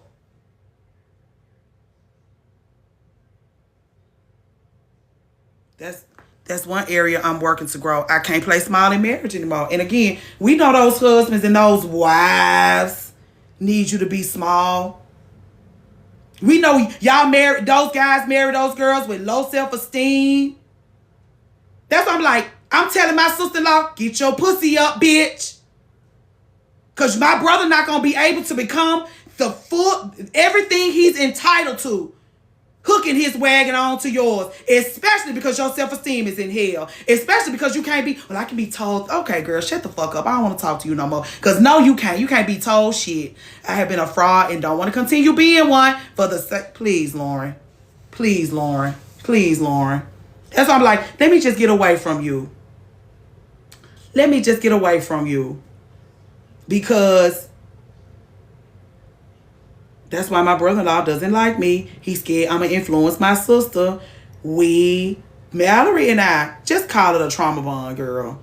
Just call it a trauma bond, Valerie. Because the way we yin and yang in this situation is starting to frustrate me and scare me. Valerie, just call it a trauma bond. Since our people want to make us into such a big fucking problem, Valerie. Let's just call it a trauma bond so they can shut the fuck up, okay? We'll see them in 20 years. And we'll let them know if it was in fact a trauma bond? Or have we moved past them? Have we stepped and stomped all over our experiences with them and elevated ourselves, and now we live somewhere else, living better, being better, having more, being more, and doing more? We'll see you in 20 years, okay?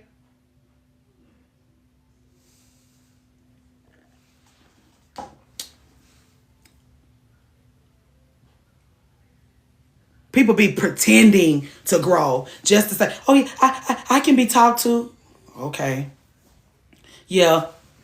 Let's just go our separate ways and see who gets where. I'll see you in 20 years. I was raised in a 2-parent household and watched it with my mom. That's another thing. The people be staying for the kids, keeping things together. Like even me, like, well, I'm just going to thug it out because I love being an auntie and I want to really be there for my people. I can't be there for my people and I'll see it for their mama. That's not fair to them. Like, I need to get away from y'all because I don't see it for y'all's mama. It's not fair to y'all or y'all's mama for me to be around y'all like this. So let me get away from y'all. Pretending to grow. My mom was a stay-at-home mom. I knew that I could never... Yeah, that's what I'm saying. Raising those daughters that don't have nothing to aspire to because all you do is all your life, 39 years, your life is built up around marriage and motherhood. You cannot be an example for your daughters if all you are is a wife and mom. Because when your daughters go to school, they already looking for who they finna tether themselves to long term. I tried to be a savior for my dad's side after a young cousin. Girl, we don't even... I hate seeing how people fail them. I get secondhand embarrassment. Girl, we won't even talk about it. I could have clapped for her when her divorce finalized. And then they be mad at you for being happy for them when their marriage dissolves. It's like you don't even realize that people should be happy for you. That was a raggedy... Like, people with raggedy marriages think they keeping it from people. Would you like to discuss that? Would you like to discuss that? People with raggedy ass marriages think that's a secret? We know a well-loved, well-watered human when we see one. Girl, guy. We know a well-loved, well-watered person when we see one. You're not keeping it a secret. Hey, Robin, it's so obvious. And then they get mad at us because we notice that the marriage, like, this is a shit marriage, Love Muffin. Hate it for you. You think so highly of marriage, that's why you offended that somebody believes you to be in a shit marriage. You think so highly of marriage. But if you really thought highly of marriage, you would not be in a shit marriage, would you? The only reason why you think so highly of marriage is because you have used that marriage to save you from yourself. Your marriage is your hero. Your children are your heroes because they have saved you from yourself. So when we tell you you're in a shit marriage, you use the shit marriage to be saved from yourself. You're looking down on me. No. You deserve better. You deserve better. I'm not going to stop believing that you deserve better because you're lazy and you lack courage. I'm not self-righteous. I get that a lot. And it's like, am I just supposed to, if I think low of you, I want to be away from you. And then you grow and realize it's actually hindering, and I say, this is all environmental. Even my mama look younger now at 50 than she did when she was with my dad in her 30s. You deserve better. You deserve better from your siblings. If you think your siblings are not treating you properly, even my brother, reading my brother's words, you deserve a sister. Like, if you need a sister that's going to bang herself up to fit inside of a box, to accommodate living in, if that's what you need from a sister, you deserve better from me. If you need me to lie to myself, ooh, honey, you are eating me up. Stay at home mom, wife for 15 years, you hit me in the gut. Now, see, you see how mindset elevation would catch us stray? And not be in here calling me a liar, calling me a passive aggressive, oh, you're a liar. You see how she was like, oh, I caught a stray. I caught a stray. Uh-oh. Let me look inward. Instead of making it my problem. Oh, okay. You see how that works? When you okay. I just was wondering if you was able to see how that works.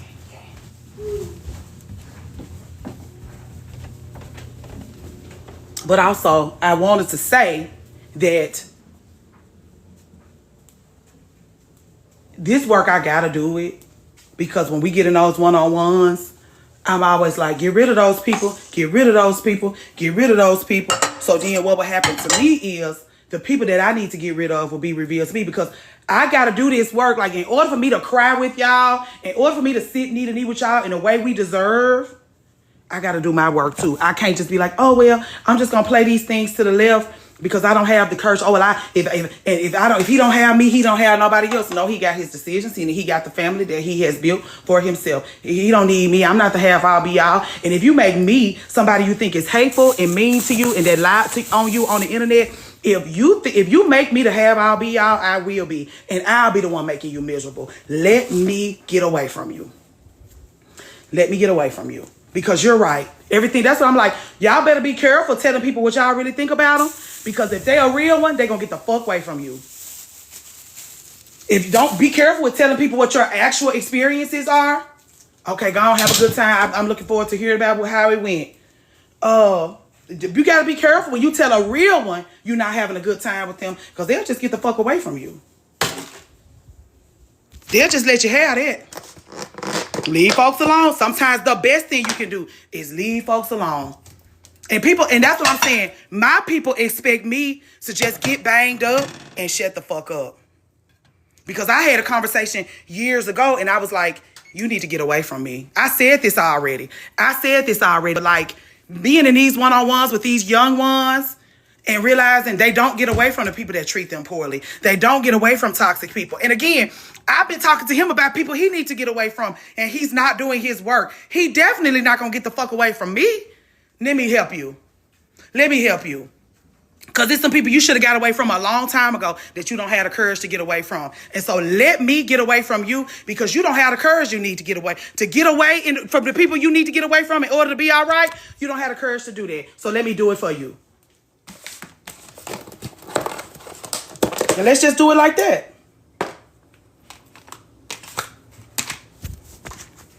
That way I won't be a problem for you or myself. What Lauren say? He tries not hard enough. The world was created. That's why I was like, and if the world really was created for you, you should be happier. If the world was created for you, your quality of life should be much higher than it is.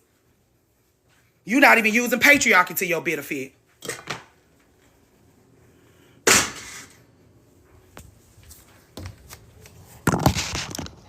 Okay.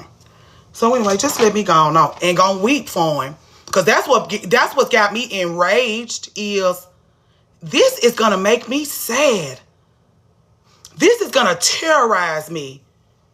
Because your mother's sister, I'm going to feel like I'm abandoning my child. But I got a child at home. That's why I'm like, they like, oh, and again, if I stay in this situation, it's going to condition me to some behaviors that I'm going to give over to my child because of my experience with mom's sister.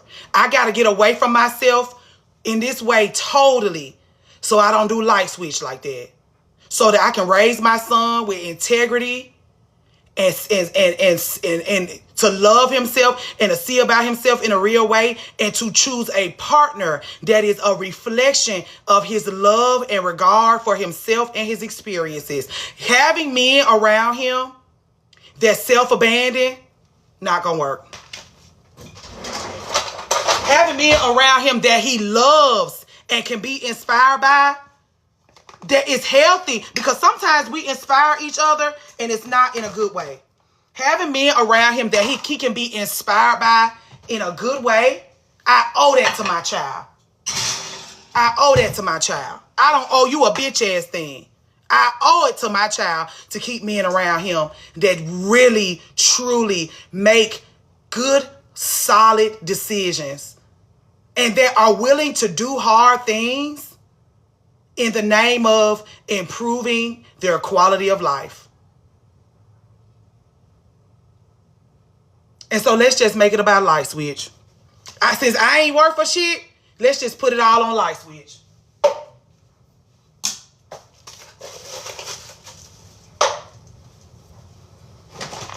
Willing to do hard things in the name of improving their quality of life. And I need that. I need that. If my son gonna be a man, face card so T. You wanna know why that is, Versace Barbies? You wanna know why that is? Because as soon as I need to get some shit done, I do it. I went to the doctor the other day, girl. I've lost since the last time I weighed myself, which is rare. I think I weighed myself like 2 years ago. Lost 25 pounds. Skin ain't raggedy. Life ain't raggedy. Not under no stress. You want to know why? Because I'll get rid of somebody. I always tell y'all, I don't know if it's the salt in the tears or not, but your tears are good for the skin. Tears, good for the skin. And y'all know how much I cry. I'm willing to weep for you because those tears are good for my skin. I'll welcome those tears because they're good for my skin. The women, it's people always talking about, you're glowing, you're so vibrant, you're so, because I get my crying done. I'll weep for you before I let you terrorize me. You are talking my language. I get rid of a bitch before I let them stress me. Comprehensive men, integrous men, come quiet as it's kept. I'm a crybaby. I told my friend all my little tears got me 10 pounds lighter, 10 pounds lighter, 10 pounds lighter. Get out of here. You can just go.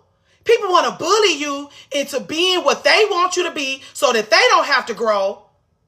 They will bully you. They will knock you around until they bang you up so much that they can just cram you into that little old box they want to fit you in. It's this much of you, and they just bang, bang, bang, bang, bang you up until you can fit in a receptacle this small. Get away from me. And then it's like, they make you feel like a shitbag for being a leaver. And it's because they know that you will jump up. The people that, my friends never bring up. Me and one of my girlfriends was talking. I have a girlfriend who slowly backs away. I don't slowly back away. I jumps up and I leaves. We was talking about the differences between us yesterday. She slowly backs away. How she could not bring herself. It would terrorize her to jump up and leave relationships. Because I broke up with my baby bird. She's slowly backing away from hers. And her slowly backing away from her baby bird is terrorizing me. And she like, I can't do that like you. This is hard enough for me. And I understand that. But she values the thing. This is what I wanted to say to y'all today. Girl, I will vanish. You will think somebody had put a spell on you the way I will vanish. That's how I like it. I want to disappear into thin air to the point where it's like, did I ever know her? It takes me a minute to leave. But when I'm gone forever. I will vanish. And I need to vanish. Like, I can't slowly back away. Because me slowly backing away will have me on, what's the name of this? TikTok Live. Snarking out about you. And making you feel like I'm attacking you in front of a bunch of strangers. That's what me slowly backing away does. I have to just jump up and leave. And I should have jumped up and left years ago and didn't to preserve your feelings just to make an even bigger mess of your feelings. I'll pack my things up nicely and be gone like I was never there. We appreciate that. That's you, Lauren. I don't have conversations when you know what you did. I feel the same way. Like, if you don't know what you did, then you making such a mess in your life. That's a big one for me. Like, if I jump up and leave and you don't know why I left, you're making such a big mess over there. You doing so much fucked up shit over there. Because that's what I'm saying. My people fall out with me. I know exactly what I did. I don't have no business over here with you. And I'm yet holding on. And I'm not doing a good job. I always know what I did. I leave. Sometimes I'll have somebody fucked up, and I'm gonna leave you where I had you fucked up at, because I know you somebody that's willing to resent me. You somebody that's willing to thug it out because you willing to resent me. You would actually rather resent me, because people who like me very much need that little resentment to make them feel better. Especially if I'm empowering, I'm inspiring, I'm a bright light. People like me. I'm so beautiful. I always look good. I'm well liked. If you resent me a little bit, you know, it'll make you feel good about yourself. Because if you just have full-blown love, care, and adoration for me, you can't take it. So you need that resentment, don't you? You need to kind of hate me a little bit, don't you? Get your ass on. Where is Josh? I don't know. At the right time, because you spin facts. Great. Rats. V. Bossy. So, yeah, what do you want us to do? What do you want us to do? They said that, Tan said it in my chart. You're doing unconventional work. A lot of people not going to get it. This is unconventional work. It looks like, that's why I'm always like very persnickety about the conversations that we have, because if we're not careful, the only thing it's going to look like is gossiping and trauma bonding. And we are not gossiping and trauma bonding. But in order for us to get the work done, we have to bring it up and out. We got to share so that we can figure out what to do with it. If you hold it in, if we just sit up here looking at each other, hoping that somebody can read our minds, we're not going to get nowhere. I got to say the horrible fucking things out loud. Hope, whatever.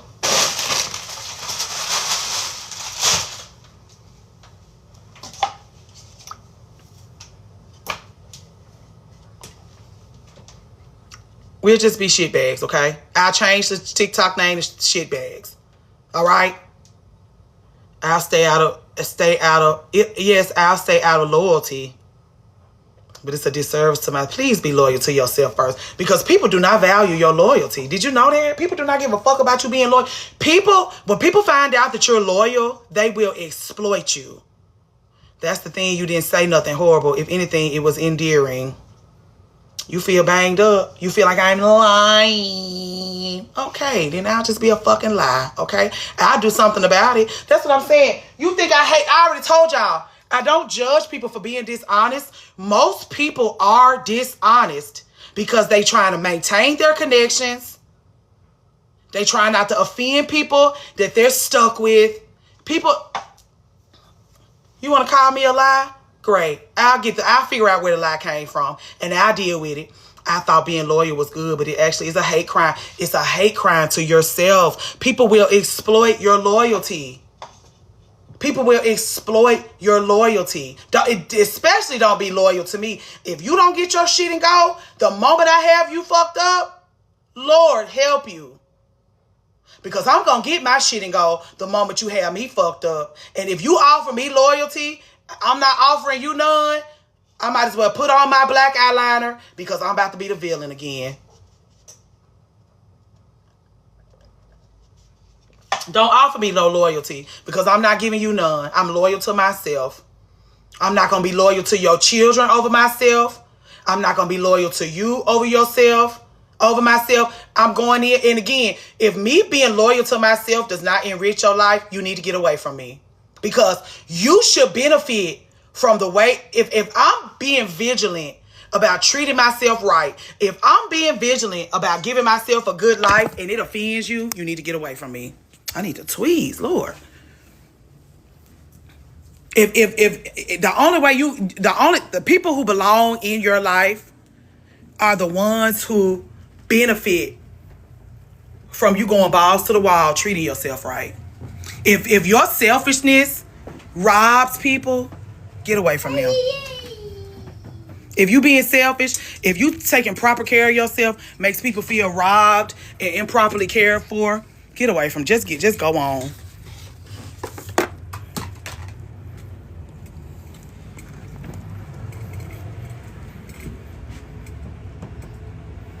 want to be in here. I don't have nothing in here. You want your TV? Hold on. Hey. Be loyal to your God-given gifts. The ones that they make a mockery of.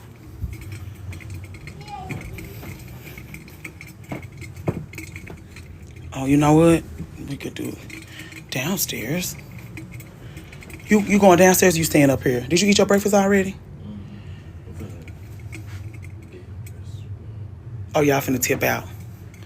I don't know you, but thank you. What are you thanking me for? What'd I do? I'm just up here festering and lying and being passive aggressive. What could I have possibly done?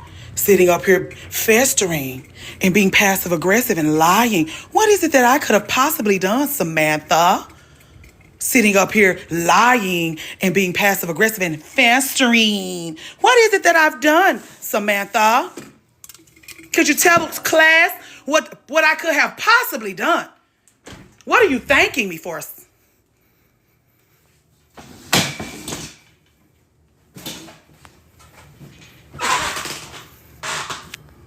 Ooh,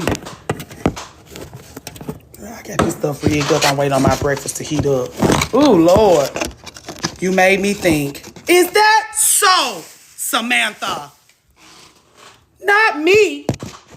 Not me in inspiring someone to think. Sorry, y'all. Ooh, Lord. I'm being lascivious.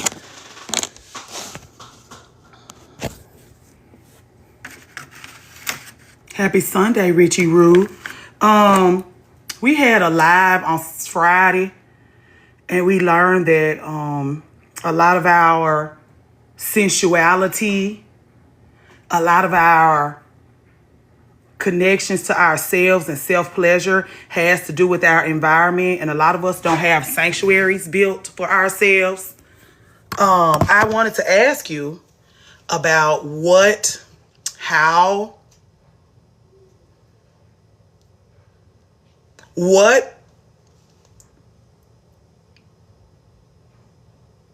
is it that inspires the space that you've built up around yourself? Like, where do you get your inspiration from? Hey, Lady Edlin Fierce, where do you get your inspiration from? Where do you get your, like, how do you know how to build, what you want, how you know you're going to feel like when you see this item at the Home Goods, how do you know that this is going to enrich your space? Because I really do believe not only do you have sanctuary with yourself, if they come get us tomorrow, Richie Roo, and they make us wear those red outfits and put those white hats on, and now we laboring for the patriarchy and we don't belong to ourselves anymore, I still believe that you will have sanctuary with yourself. What is it? What can you say? Does anything that I'm saying make sense to you?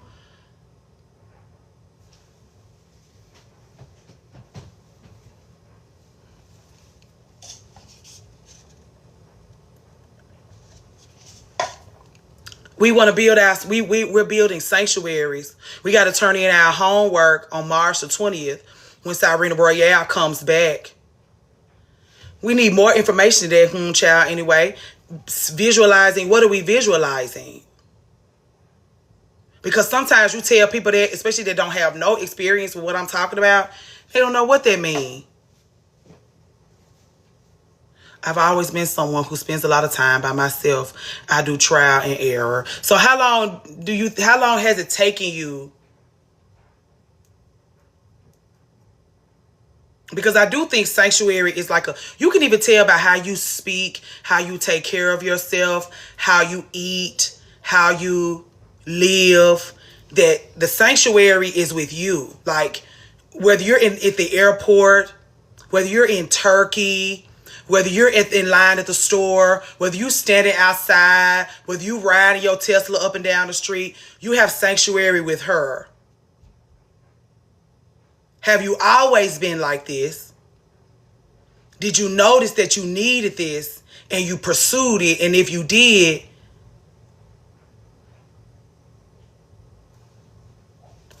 How? Because when we turn our homework in on March the 20th, we want to be fully gamed up.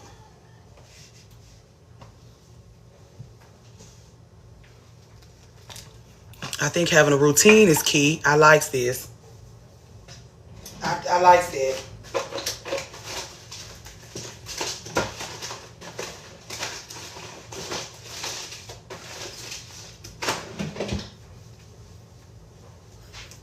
I think it has refined over time because I read a lot and I spend a lot of time thinking. Okay, hey Virgo Sheree, what's the difference between your thinking and the overthinking that we're always doing? Like, what's the difference between thinking for yourself because you want to provide a wonderful, beautiful, fabulous life for yourself where you always feel seen and properly cared for? What's the difference between thinking and overthinking? Because I do feel like I think a lot, but the thinking is overthinking. And again,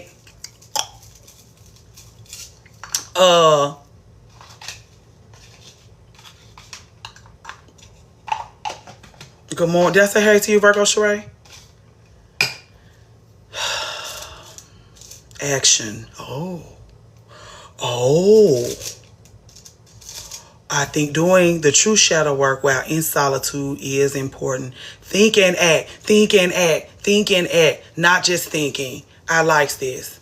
This is me. Yes. It's slowing your thoughts down and creating safety for yourself. Once you feel safe, you won't overthink. Being intentional. At my age, come on, Farmer Brown girl.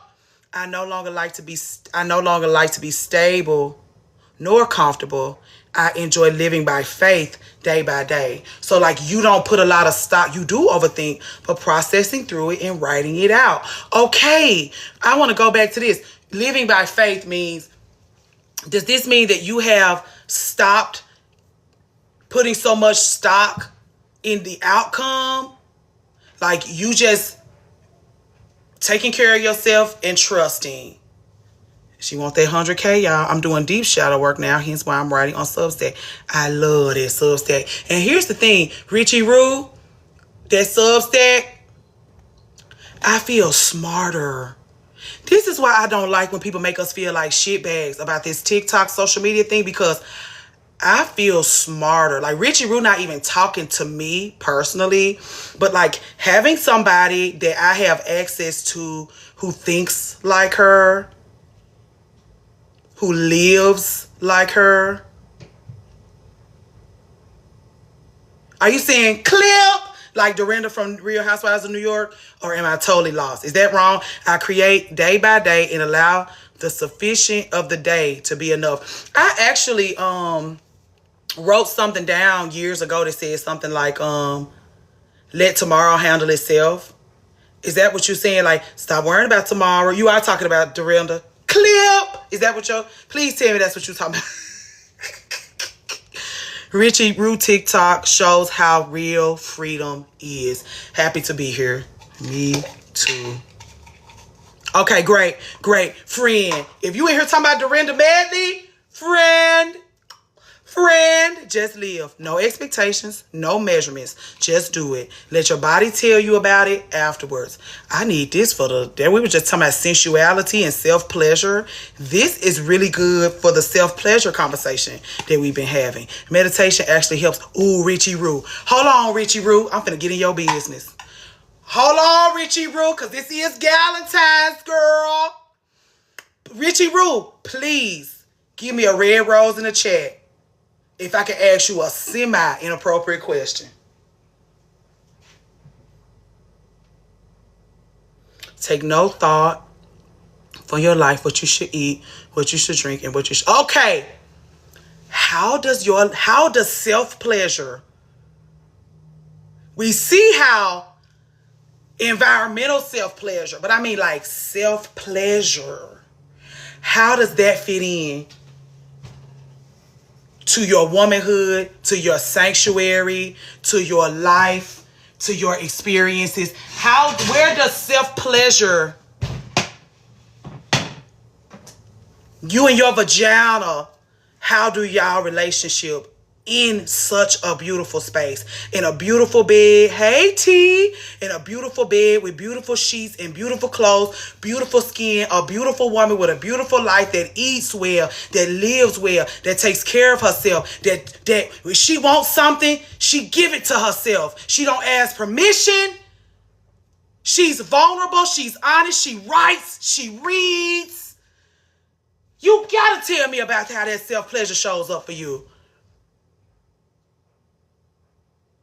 I want to know about your relationship with your vagina, girl. I hate to be asking you this in front of 82 people. Self-pleasure always destroyed me, so no interest but maintain softness. Oh, girl, you should have been here Friday. Because we don't want to talk, we don't want to hear that now. You was doing good till you started talking about how you don't do the self-pleasure bit. At 50, you deserve it. It's old. Apparently, it's your birthright. Ooh, hey, forever ignorant. Hey, forever goddamn ignorant girl. I ritualized. Ooh, I knew she was going to come through here with some real shit. She ritualizes her self-pleasure. She does mirror work. I also affirm and speak life into me. I ritualize self-pleasure. Please, can I have an example? Listen, give it to me as a Galentine's gift. Give it to me as a Galentine's gift. Tell me what you mean. Just give me one example of I ritualize my, just give me one little thing you do. I just had to follow her off there. But baby, Bridget Rue ain't the real deal. I don't ever get in here and talk to y'all about nobody. That ain't the real deal. I don't watch, okay? And also, more reading. I'll picture my ideal life and get off on that. I'm not interested in detachable sour head committee here. Oh.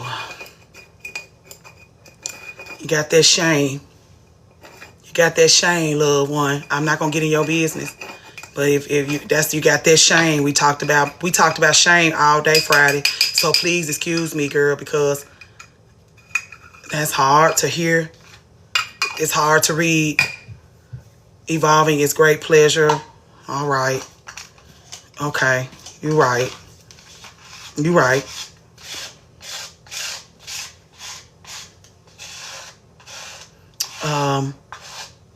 Yeah.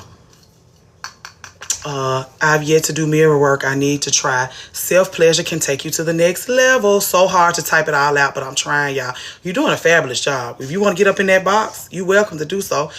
I ain't trying to work you on no Sunday, but we've just been talking about self-pleasure. We learned that it was a birthright. We learned that self-pleasure was our birthright. And a lot of us have too much shame, girl. We find other ways to self-pleasure. We find other ways to get pleasure, laboring for folks and stuff, because we can't just experience unbridled. Yeah. That'll tell it, Farmer Brown girl. That'll tell it it's been exploited. You don't, thank you, Bree Rich. Your sexuality and pleasure has been exploited. I didn't want to count you out, but we having conversations about these things, and we all talked about how we found other ways to experience pleasure because of these things here, Farmer Brown girl. We taking it back. We taking it back. We trying to figure out how to do that. We taking it back. Next morning, I'm glowing, and I gotta take me to breakfast and do it again. Have to try that mirror work now. Step up to the mic, great one. She said, may I know how it's our birthright? The live is on YouTube. You're welcome to go watch it. It's called I Found God Within Myself. And I did something with her. Hold on. We've been learning, we've been studying. We've been doing our work. This is the Galentine's gift we giving to ourselves. We not making no excuses for our shit. Everything they took, this is really what we doing. This is what we doing. When we make it big and they ask us what the fuck we doing, when we stand up in front of all those people and they ask us what we're doing, we're taking back every goddamn thing they stole from us, including our bodies. Do you really want to get into it? We taking every goddamn thing back they took from us. Farmer Brown girl, Brown Farmer girl. Every fucking thing they took and loved her fiercely. Everything they took from us, girl, we're taking it back.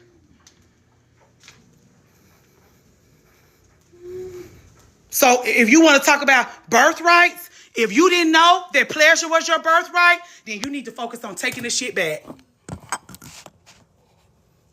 And Megan said she was going to get into sexual coaching or something. Something the other day, she said, I've had it.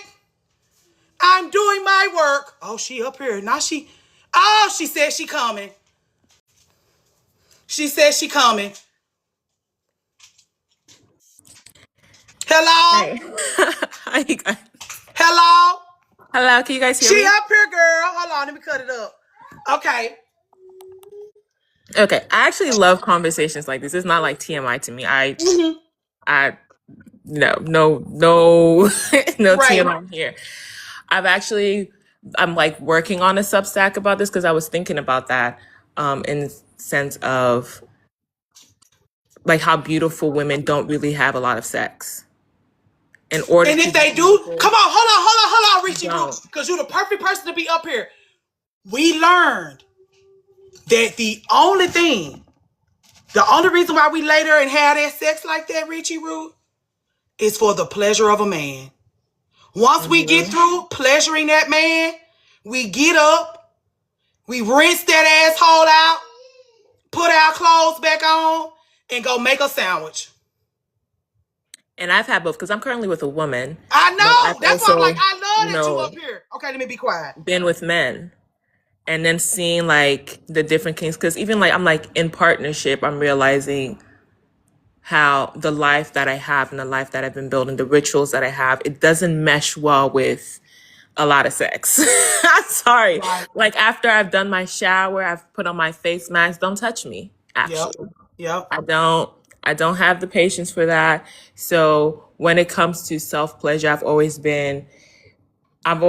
I'm a pastor's daughter, and you always hear, and so I grew up with I was always bucking against stuff. So even my firm belief was, okay, like I was the first person who gave myself my first orgasm. And I feel like that should be, the way that it is. Like you should be the one who's popping your own cherry. It shouldn't, because when you think about it, a lot of men a lot of boys they are the first ones who give themselves an orgasm, but women look to men to be the ones, like they show up in the bedroom with, no idea about their body. They're looking to a man or their partner to be the one Yes. who gives Yes. And them explore. Yes. yeah, I'm who sorry. gives them that orgasm versus you should know your body. You should, and always people were like, I was like, because I was always like, oh, if I had a daughter, I would like, you are not going to have sex until you know your body, until you've like explored your full self before you go to someone. You're just showing up like, okay, give me an orgasm. Yep. Just laying there. He already knows how his stuff works. Yes. He's And not he's been worried about. exploring his body. He's Those been mamas be exploring his putting body. those socks in the washing machine with all that shit in them. And They explore society their gives them body. permission to do that. I Yes. mean, porn is set up for them to do that, Yes. It's not. So, Ooh. Hold on. My best friend just came in. What we own right now, Lazy and Fabulous, is your type of shit. We talking about self-pleasure, providing sanctuary with yourself, personal self, your environment, and with your body enough, crunchy socks, for you to be able to have to experience self-pleasure in an authentic way. One that doesn't involve another person, whether it be a man or a woman. It doesn't involve satisfying anyone else but yourself. Okay, Richie, I'm sorry. I just want to catch my folks up.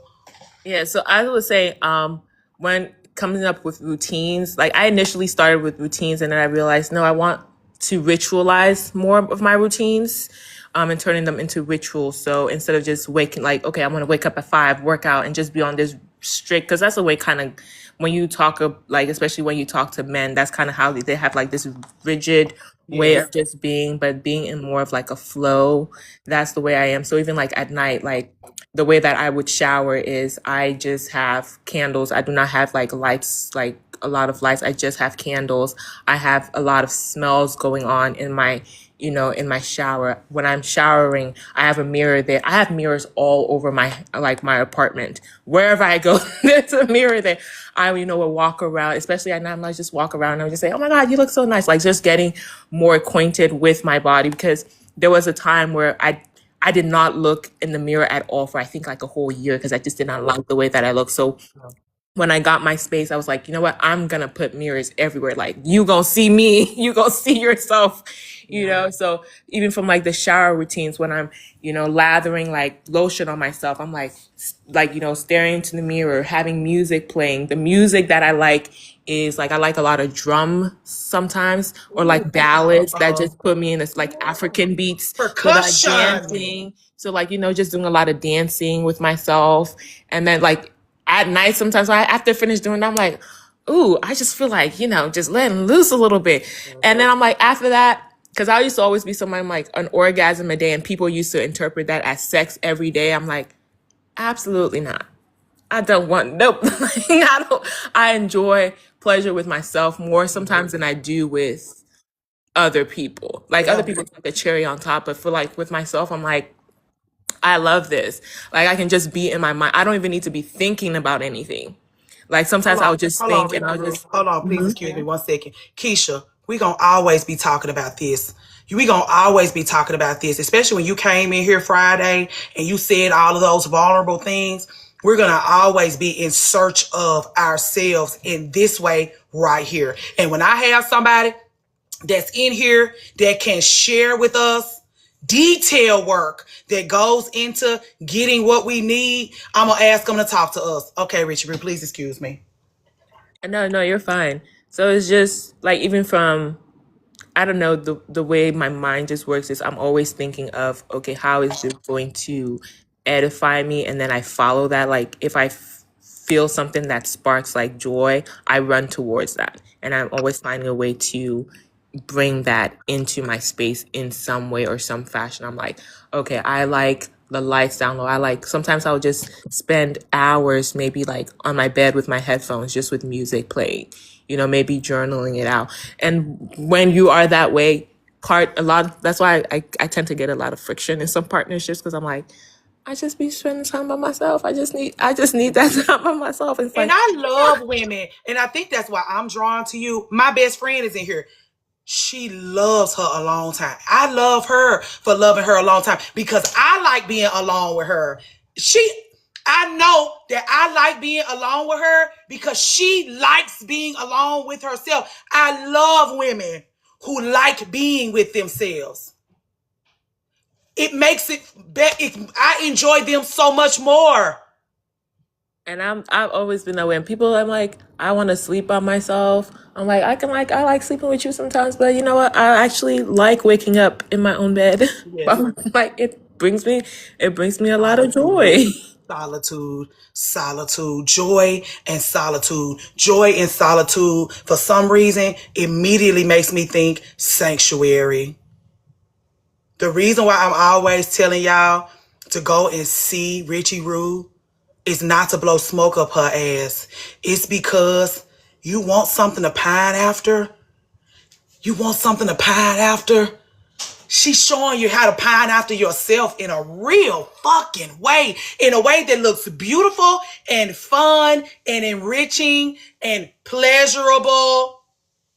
And it's hard to have solitude when you have a, like, that's how I realize, I'm like, dang, I can't. And the more you do that, you can't really do certain things. Because I realize, I'm like, oh, in order to be I could not be a good friend, a good partner, and a good mother. I Yes. do not have the capacity, because Thank then you. that takes away from this. Like, I want to spend hours, by myself. I want to spend, hours there would be times in my own house when I used to live with my parents where I just wouldn't talk to people. So and it's not out of rudeness. And they just kind of understood, like, I'm just going to be holed up in my room for a little bit.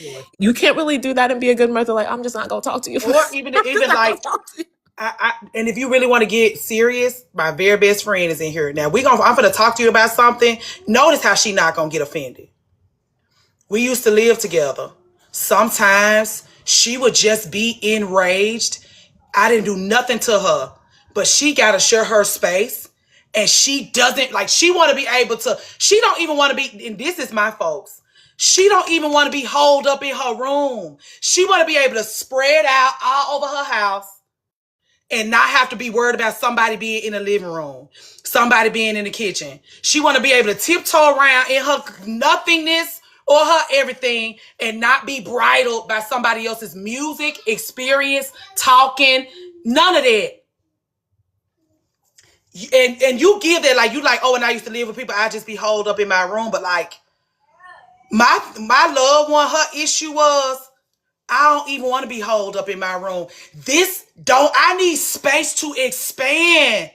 But I never got to experience that before, because I think that's what I'm saying. I've always been this way, but it's only when I experienced living alone, because I was always longing for, like, even when you say, oh, when you was like longing for yourself, like, my parents always made fun of the fact when they adopted my sister and she and I had to share a bed.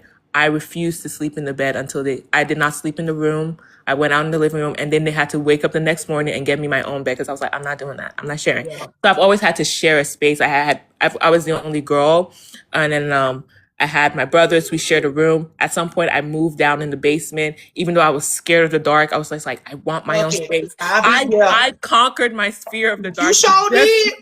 Just because I was like, I want my own space. Please say that one more time. Please say that one more time. I conquered my fear of the dark, because I was like, I want my own space, even if it means being out in the cold basement by myself. There's 3 floors, everybody on the first floor, I'm on the 3rd floor, I'm alone. But I was like, I love this more than I was like, this is more important to me right now. And even when everybody knows me, because whenever it would be like, okay, you need to be married, I never even thought about the marriage part. I was always like, okay, I don't care, because it was always, I would always see you live with your parents, and then you get married, and then you move in with your partner. And then I never got to like live on campus because I commuted and stuff. So anytime people were talking to me about marriage, I was just like, all I know is I need a long engagement, because I need like at least 1 to 2 years of a long engagement, because I want to live alone and experience that. So that was always my mentality.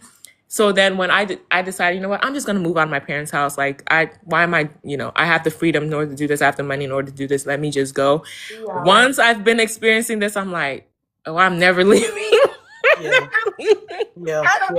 And this is why I always tell young women to experience their lives. Like, I think a lot of young women are afraid of living alone because they're afraid they're going to like it. And if you like living alone, you're not going to make room in your life for marriage and motherhood because you like fucking living alone.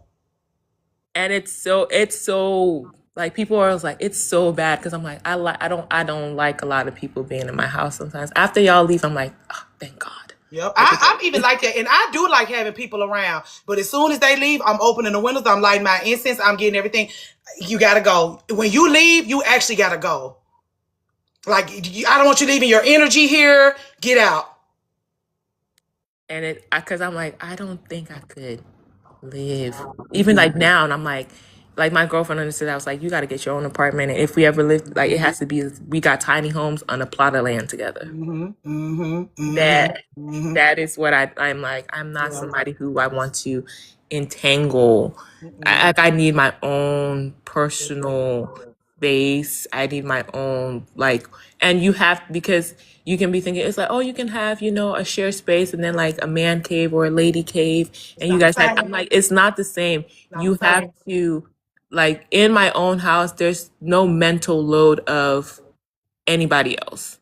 It's just me. I just have to think about my cleaning, my, like, I don't have to think about, I can just, I offload that at all. I don't have to, I can come into your space if I see the way that you live in, and it's not something that I need to now fix and nitpick, because at some point we're going to be merging together, and now I have to be thinking, okay, you clean this way, I clean that way.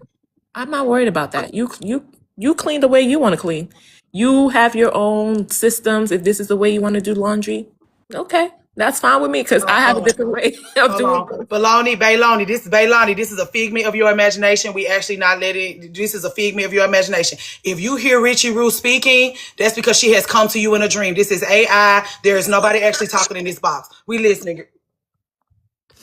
Okay, I'm listening. We real funny about that because people get in these boxes, girl, and act a fool. But I Okay, go ahead. just, and it's so funny. Like, if my life coach was listening to me right now, because one of the main things we were working on, because even when I had like this huge like fear of being alone, even when I had moved out of my parents' house, and I was just like, it's just so like hard to be alone. Like, and she was like, girl, you just have bodies in the seats. You're alone anyway. Yes, You're alone. And like in yes, all the ways that she was like, she did the thing. She was like, in all the ways that truly matter, you are alone, you yes, know? yes. So And that's how Nia. That's how I feel about Lazy and Fabulous. That's how I feel about her. Like when she goes into a space and she lives with others. Like even when she was living with me, when she thought about she might want to go to nursing school, I just felt so bad because I felt like she was lonely and not in a way that I could see about her. Like, we gonna be friends. We gonna go to Target. We gonna smoke a joint. We gonna kiki. But like, I was like, this ain't working because I just felt like she was lonely in a way that living with people could not provide. I think it was isolation and solitude that was gonna kill that loneliness. Because sometimes being alone with yourself, you're lonely, you're longing for yourself and not having to share your space. And as and a I woman think who always talking to married women, we always having conversations like this. Like all of our kids been at home for a week with us, and we all are like, we glad the teachers get a break, but we so eager for those children to go back to school. And it's just like having people around does not help with the loneliness. Like y'all be wanting those kids because you think you want a husband and children because you are lonely. You live alone. You got your own life. You to pull your own things together. And now all you need is a husband and child. And then when you get a husband and child, you learn that like you just robbed yourself. because you don't realize what you have like until it's gone. And it's And gone even forever. It's and gone it's forever. When you become a mother, it's gone forever. There is a human in this world now. We're not talking about a dog. We're not talking about a couch. We're talking about a human being that you have tethered yourself to because you feel like you need people and you need yourself. Even her dog is too much at times. Okay, Richard, please excuse me for interrupting you. no, You giving us an I education, don't do girl. pets. I'm very, I realize, because, and I think that's the beauty of giving yourself time before making like those huge commitments, because then you realize what's really important to you. I mean, even like KSC, one of the things she always talked about was like, she never realized, like I didn't realize until, because then I started thinking like, okay, if you have like children, if you have like marriage, you can have those things, but what is important to you? I realized I just love my sleep. I love my weekends being mine. I love, you know, my evenings when I come back. I don't have to think about, I love those things. I'm like, am I willing to give that up? So then having the space and time to ask yourself and to be able to, say, okay, I'm okay with giving that up. I'm okay with, and if you realize, okay, I'm not okay with giving that up, realizing after the fact, when you can't now give it up, that's, a bit hard. And I think, because I'm always thinking, how would it have been if I had kept that thing of, oh, being married by 25? Ooh, which is a big goal. And it's such, like, that's the first, when people do that, that is the first step to self-abandonment is getting married in your 20s. The younger That, a woman gets married, that's why I'm like, this is why my people are so offended by the things that I have to say. Because if you get married in your 20s, you're walking away from someone. You're choosing someone else over yourself.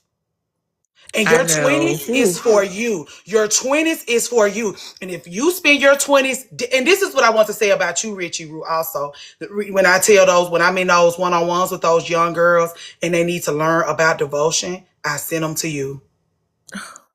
Oh my gosh. You are giving us a serious education when it comes to devotion. How strict you are. Like you, even like the mothering, like when I talk about, even when I was talking to those girls about remothering, go over there and see how Richie Roo treats herself. How strict she is. She has a wall up between her and everyone else. And depending on how safe she is, how much space they hold for her and all of her things that she needs for herself, will let her know if that wall can come down a little bit. But you give us an education on devotion. The reason why we was talking about devotion on Friday night, and you just kept coming to mind. You always come to mind when it comes to premium care of the self. And you really do give us an education, like I said, on how to properly see about ourselves. The way you take care of your money, the way you travel, your beauty, your vitality. It's incredible. And I hope that, I know it's intentional. This is so And I don't think you're touching. doing it to influence us, but you have influenced us in the most beautiful way. Jeez Louise. I think it's just me sharing what I'm doing for myself. Like, because even like the way, because like the way that sometimes my brain would process things is visually, and then the way that I do things. So even when like sometimes I'm like, okay, the way that I'm decorating this house, the way I'm doing this, I need to be doing that in my actual life. The way that, or if I buy something and I bring it in and it feels off, I'll take it back. I'm like, okay, where in my life are the people who make me feel that way? Yeah. Curating the things. Being meticulous. Focusing on the details. Girl. Giving us an education. Embodies freedom and sovereignty. Freedom and sovereignty. And I realize so much, like, I love my freedom. You do. And here's the thing. We know you love your freedom because you pay a tithe to it. We know you love your sovereignty because you pay a tithe to it. We know you love yourself because you've taught us. I told you, my first encounter with you was when I saw that video of you, those little pictures you keep of yourself around the house. And I saw you just got back from Turkey. Let me tell you what she did. She just got back from Turkey. She brought souvenirs back for herself. She brought souvenirs back for the girl child that still cohabitates with her in her life. Souvenirs back. Cute little trinkets that she knows she gonna love and enjoy. And she just doing this. She going all over her house doing this right here. I said, please, Richie Roo, calm down. You taking me too fast. We need it. This is an elder. She's 30 years old. But this is how our elders should be leading and guiding us. Please, girl. What you want me to say? I can't, y'all. Me either. All I'm saying is, when I tell y'all that doing your work enriches us all, this is what I mean. When I begged y'all to do y'all's work because it would be to all of our benefit, when I'm always sitting her up in my stories like that, this is what you need to be pining after. This is an example, a shiny example. And I'm not trying to blow smoke up her ass. You need to see this. I want to put her up on a billboard so you can see her even better. Just thank you, girl. If we paying our tithes today, because it's Sunday, go ahead and fill up the chat with flowers and liquor and money. Whatever you feel led to give this lady, just fill up the chat and let her know how much you cherish her right quick. Just please. And then we're going to send her on because she got business to tend to. Please. Please. It's 110 of us in her. Give this woman what she's owed. Y'all are too nice. Oh my God. Anyway, thank you for sharing. with us. Thank you Y'all for don't being honest with even. us. Thank you for being vulnerable with us. Thank you for teaching us. Thank you for leading us. Thank you for guiding us. When we go to war, if we ever have to go to war, having you in our camp, we're going to be just fine. We don't have nothing to worry about. It's so surreal, like, because even the people who I like, my family, the people who I know who like they do not see me. Do you was we just talking about this before she came in? The people who know us personally, the people that we in community with, don't fucking get it. Then you come on the internet and you meet strangers and they goddamn see you. What are you It's supposed to do? Feel crazy? I'm like, because people will see that and it's just because I have a sign on my, like, the first thing I did when I like moved, I had was like, oh, I want like a sign, and I went on Amazon, I got it custom. It's like Ruhama's Way, which is my name, and Ruhama's Way. I gotta remember that. I was Ruhama's like, Way. my way, So I just put my Yes. name and I said, and it's like a street sign. I was like, this is this, like, when you get in this home, this is the street that you entering in. And so many people, every time people they're like, you're so selfish. Like, all you do is care about yourself. I'm like, Yes. but I'm like, I care about y'all. But listen, let me say it to you different. So maybe you can process it different. Ruhama, you so selfish. You so selfish. All you care about, girl, is yourself. Okay? Let's just tell it to you with a different cadence and a different tone. Let's change our delivery when we talking to you about how selfish you are. Let's bring it up from a place of gratitude instead of resentment. Please. Please let us give you that. Because we need you to be selfish. We appreciate that you're selfish. Because what we learn, and this is why I be like, guys, we need our mirrors. Watching you take care of yourself in this way is going to either trigger us because we don't have the space and opportunities to see about ourselves the way you can, or it's going to put fire under our asses. And we got to fucking get to work about you. We can't exist. Let's do this, Richie Ruhama. We can't live in community with you. You're too radical. You're too radical. You either got to make us feel like a shitbag, Ruhama, or we got to get up and get going. So if people are disparaging you, it's because they need to get their motherfucking ass up, girl. If people make you feel like a shitbag because you're so selfish, it's because you make them feel like a shitbag because you're so selfish.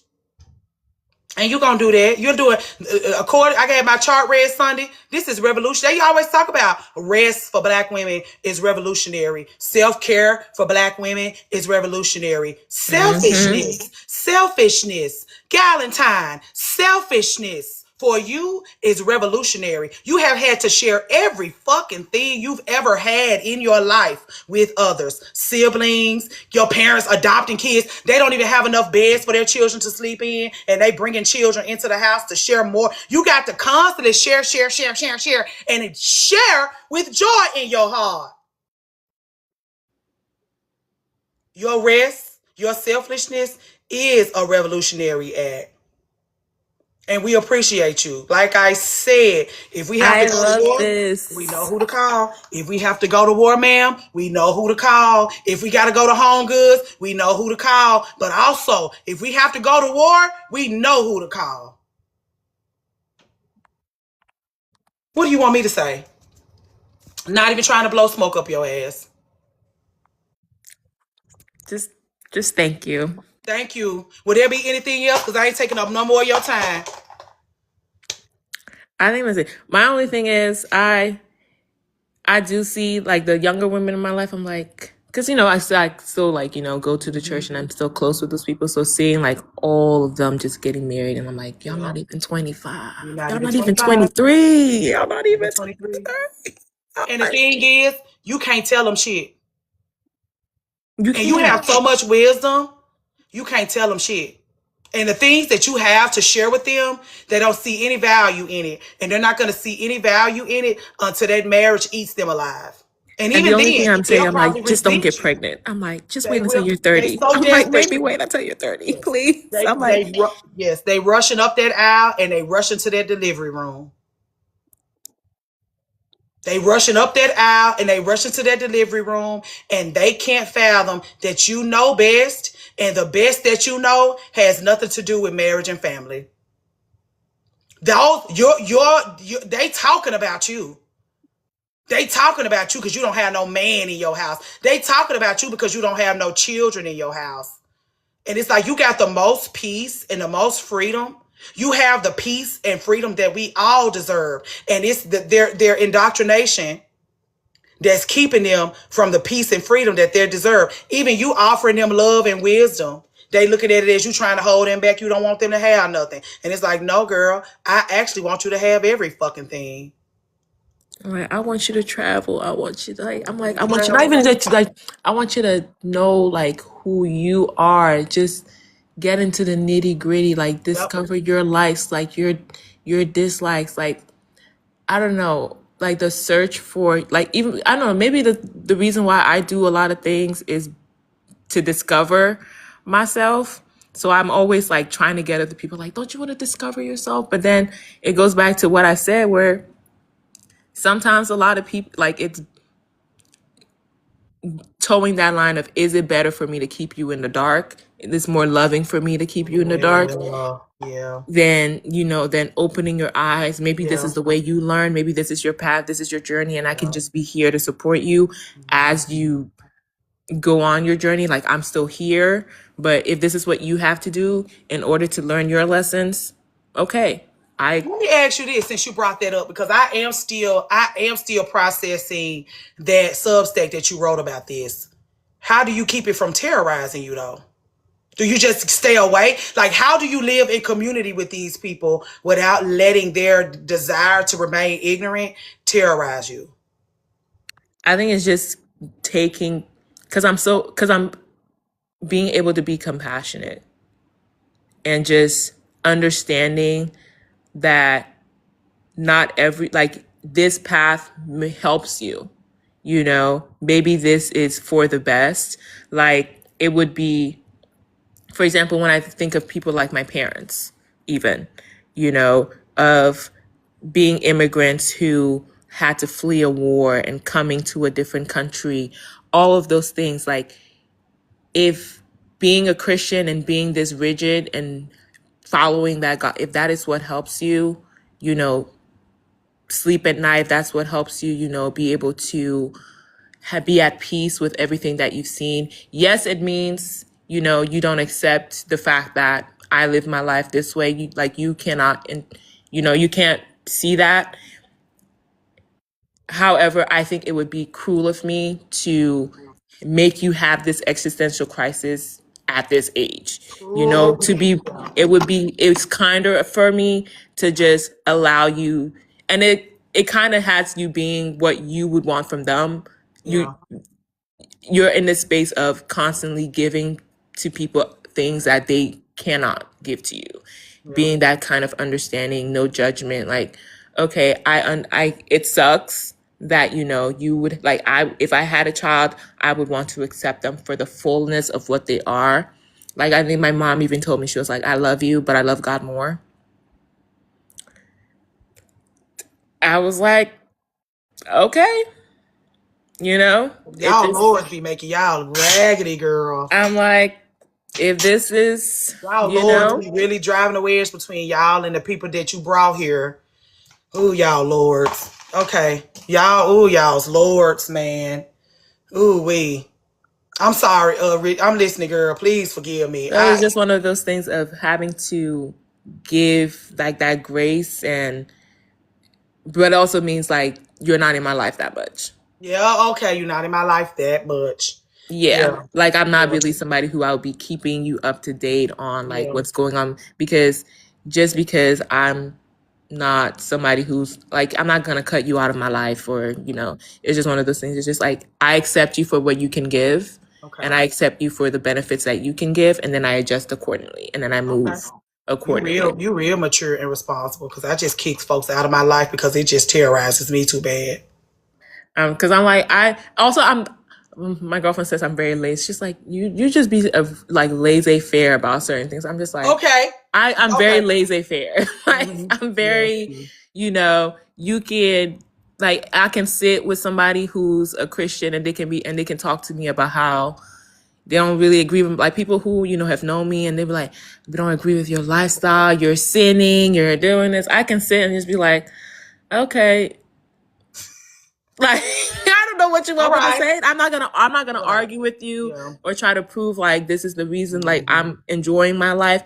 I can see your life and I can acknowledge. I'm not going to, if I see your life and your life is not something that I want to live, I'm not arguing with you. Yeah. You can teach we got a lot to learn. We got a lot of, I tell y'all all the time, I got a lot of growing up to do.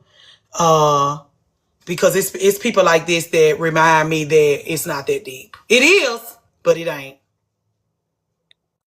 And I think it's also like working with my life coach, because the way she was like, because she had done like a magic of self, and she had like a course where it's like, don't take things personally. Ooh. She's How like, did a you know lot you of needed a life times, coach? I think it was just like one of those things where it came at a certain time, and because I had so many moving parts. I had just moved out of my parents' house. I was with, I don't think, was I with my boyfriend at the time, my ex-boyfriend at the time? I think, yeah, we were together.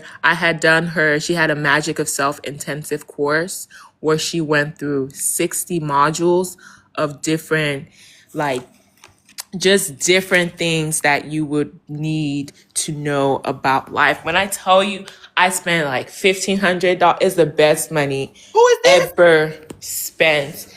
With KFC, she had like it was like the Magic of Self. Mother was your life coach? Yeah, and like Mother. like her life coach, not her life coaching, her the Magic of Self that she had, where it's basically everything condensed into one, where you kind of, I would say it was the blueprint of everything you kind of need for your baseline to be able to then like go, like everything you wish a mom, a father, community had kind of given you. She kind of condensed it down and then into 60 modules. And then you went through the modules. She had like an hour plus videos.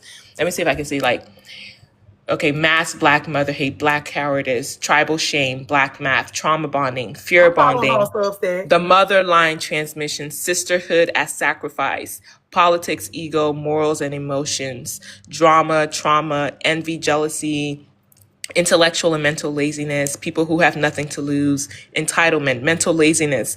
Like, she went through everything.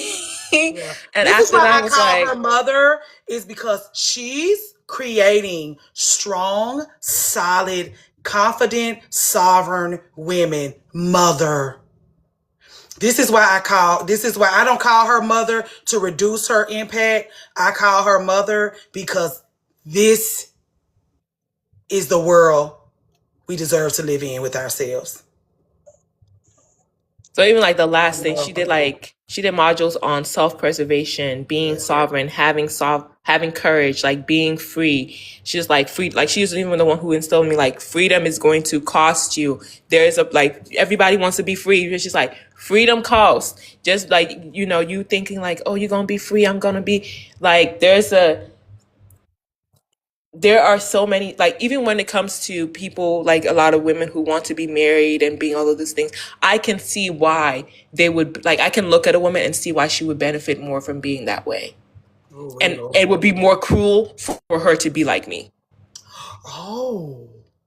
For her to try to be like me. So thinkers also. She's birthing thinkers, livers. She's birthing. There are, like, if you're somebody who you don't want to, like the women who are like, I just want to turn my brain off. Actually, yeah, you don't need freedom. Yeah. You want to know something? You saying that, like, I used to go to therapy and beg her because all that thinking just was so chaotic for me. Even when I was on my own, I was my mama's mama, my brother's mama. I took care of everybody and everything, my whole childhood and all of my 20s. So when I got in therapy, after I had become a wife and a mother and I got in therapy, I used to weep at my therapist about like, please help me to turn my brain off. Please help me to turn my brain off. And she was like, you can't. You can't. And I used to weep at her, Ruhama. I used to beg her to help me. She was like, you can't, girl. Get over it. You cannot. In order for you to belong to yourself in the ways that you aspire to belong to yourself, you cannot turn your brain off. Hey, D. Like, you have to be thinking, like, I have so much compassion and understanding for men who do, like, for even it gives you a lot of compassion for like the way men are in like society. Cause I'm like, I'm somebody who is the head of my household. Mm-hmm.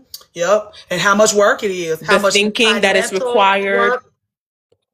I'm like, if I did have a wife, you would have to be a certain kind of way because Yeah. actually, Yes. And you want to this know is hard. something? Yes. Yes. Yes. This is why I always am having such a hard time with like, but I don't have a hard time, but like I'm having these conversations with Josh, like about his expectations because it's like, I'm not doing all of that stuff that those other girls are doing. I'm not doing all of that stuff. And I don't know what you was expecting now that we in it. Now that we're in it. And it's like, where are my t-shirts? Where are the towels? And it's like, oh, you are expecting this to be my responsibility. You are expecting to come home and turn your brain off. I'm like, that's why I'm saying, like, the women who want to turn their brain off and the men who, like, both of them want to turn their brains off in different ways. Yes, because when you come home, you don't want to have to think about, like, we sit on the couch watching a movie. Dinner is at 6 o'clock every night, and it's 5:30. And he like, what do you think about dinner? What That's do what I'm you saying. fucking think? That's why I'm like, when like women be complaining, like, oh, like, I want a man who, after you come home, you help out I'm like, in order to do that, your brain needs to be turned off in the other ways too, to offload the responsibility that he has so then that he can help you in the household. If your brain is turned off when it comes to the finances, when it comes to the data, like being the head household of your home, he is expecting his brain, when he comes home, his brain is turned off. Yes. And then you need to be able to offload that burden as well. The And women he will who have, resent you. And he will yes. resent you if he got to leave his brain on 24/24. And then you don't have to keep your, like, you don't know anything that's going on, but you don't realize your brain is turned off in that way. I'm like, the women who have equitable relationships with the men in their home, their brains are turned on both ways. Yes. Yes. There is no, I don't know the light bill. I don't know. They're in them finances. They're also making money in some way. Like, you can't have both. So I'm like, actually, I prefer having my brain on in both ways and just dealing with me. Yep. Yes. Yes. Yep. Just go ahead and get over it. You're not going to be able to turn your brain off. It's there because you need it. And I've learned that. It's there because you need it. Don't turn it off. It's there because you fucking need it. And when people's spouses die and they have to turn, your brain been off for 40 years, your spouse died, and now your brain been off for 40 years, and now you just cat fucking raggedy. Yep. That's men and women. That's men and women. You don't know what's in the deep freezer. You don't know what's in the cabinet. You don't know where the towels are. You don't know where the linens are. And that's what I'm saying. In my case, I've only been married for 7 years. And I retire. I asked to retire. Like, if I'm going to get married, marriage is too much work. I'm going to need to be able to retire. But I realized that I needed, like, I had that person whose brain's off for years and their spouse dies. Then they try to drain their children. Drain their children. It's a bunch of us in here whose parents died. The brain of the household dies. They got kids. This is why they be wanting to have kids. Because by the time one of the parents die, you got a young mind that can see about you in a way that the spouse did when they was living. I mean, people will have children and already start thinking of the ways that they can put them Yes. to work. Like, oh, I don't have to Laborers. think about, I don't have to think about this. I now have somebody, I want my child to be able to, like, you're already thinking about the labor that you can, offload Yeah. to your child. And I'm like, Yep. I do everything.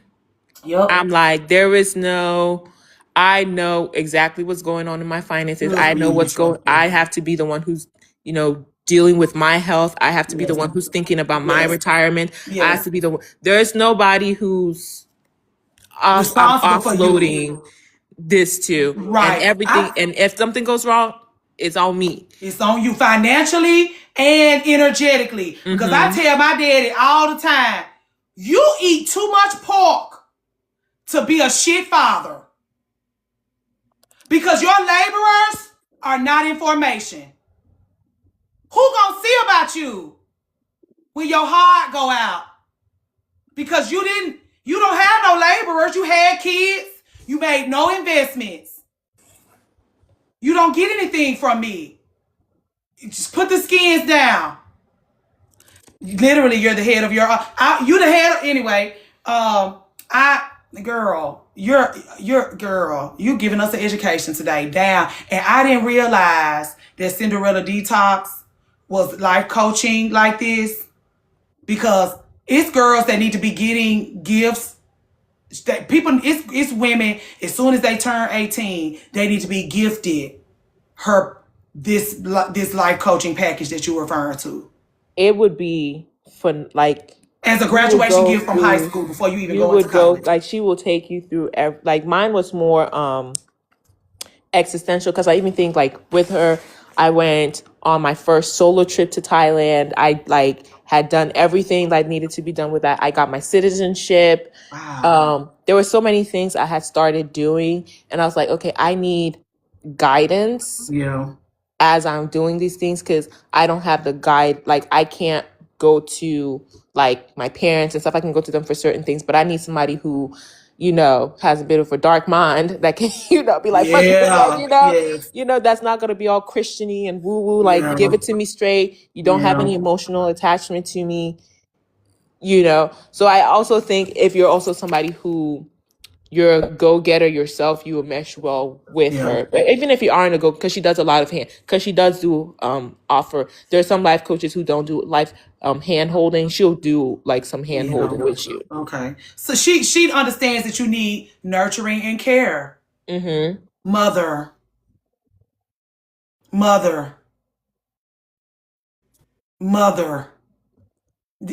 don't know what else to call her. But people be like, KNC, sit me over here. Legendary mother. Everything you share with us today, Ruhama, it is just for women. She goes dark sometimes because she's gotten too much exposure. She just completely, she'll snatch something down because it's too many eyes been on it. She is, if you're curating your, like, those girls who built their timelines bit by bit, brick by brick, are the only ones whose discs she comes across. Like, she is only for, you see Richie Rue, daughter. Richie Rue is fruit from the loins of KSC. And you see how she over there living. Fruit from her loins. Mother. Richie Rue, we love you. We appreciate you. We need you. And we thank you. Thank you guys I gotta say thank you guys for like seeing me, for just being able to witness me. Just figure, because I didn't even have any plans initially when I started. So like the social media, I had like a plan for it, but just that you guys are able to see me and see what nobody else could see. If I could write you a prescription from this, continue to unapologetically share, continue to unapologetically sow into this lady, because we need to see it in all the ways that it's going to return to you tenfold. The only reason why This is a tie to you and us. This is a tie to the legendary mother, this work that you're doing. We need to see it. We need to witness it. We need to hold space for you. We need to love you. We need to let you guide us. This is a tie to the whole movement here.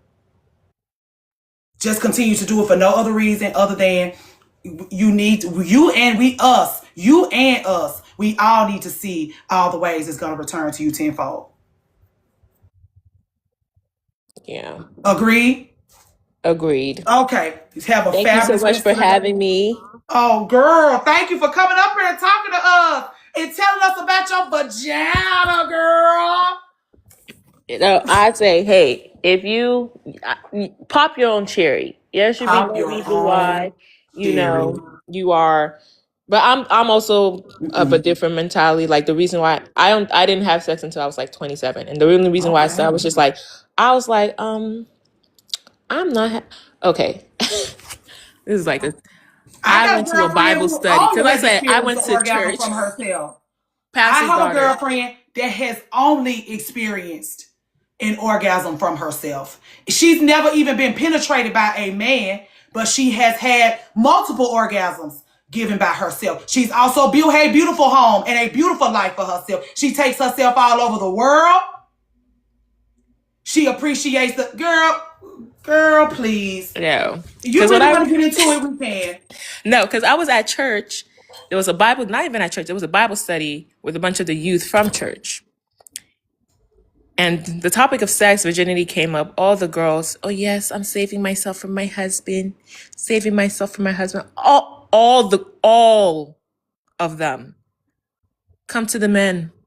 Oh yeah, I had sex. I'm trying to re-virginize and give my, I'm like, all of y'all, including my brother. I was like, you too?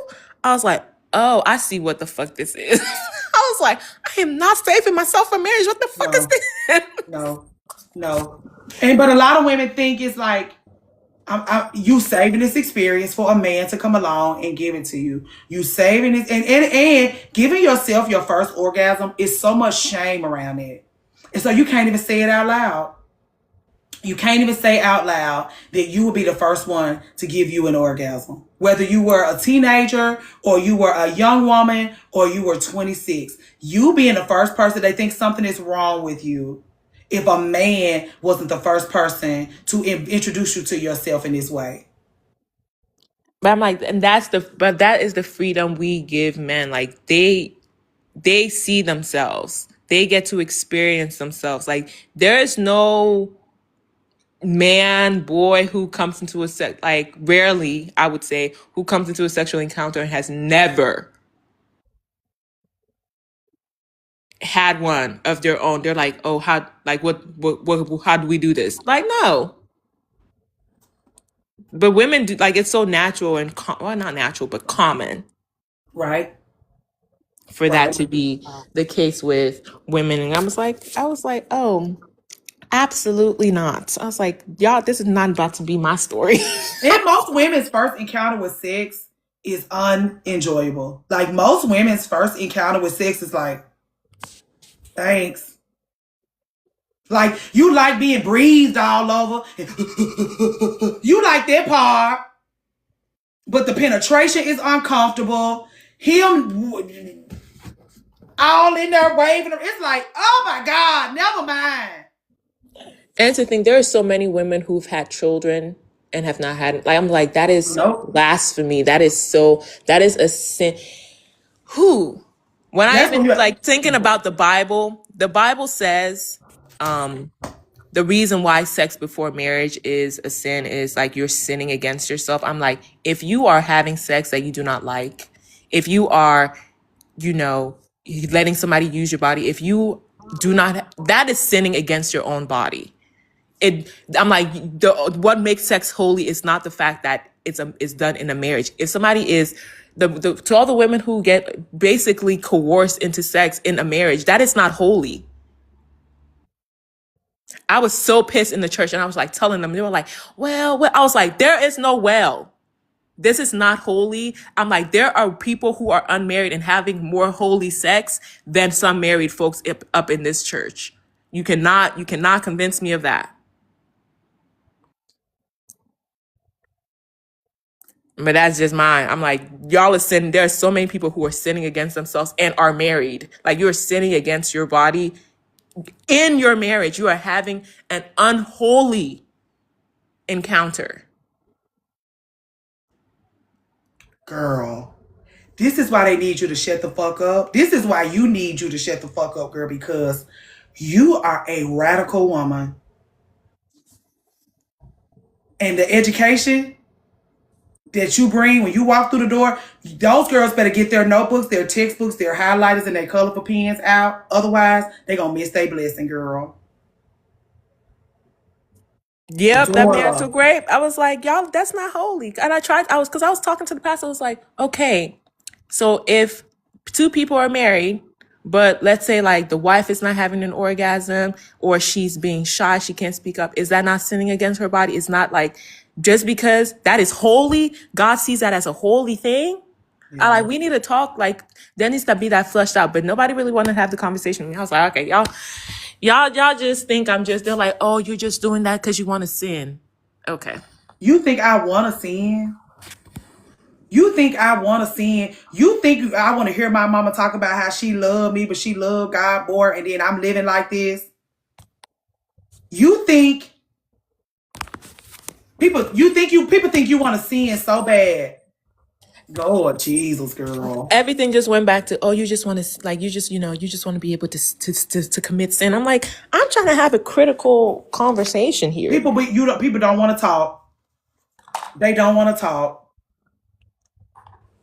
And people also don't want to hold, we were talking about that before you came in, like, people don't want to hold a magnifying glass up to themselves. They don't want to put a magnifying glass on the things, like studying the decisions. Like, why do you do this? Why do you think like this? I appreciate my mama debunking everything in my granny's tried to instill in me. Me too.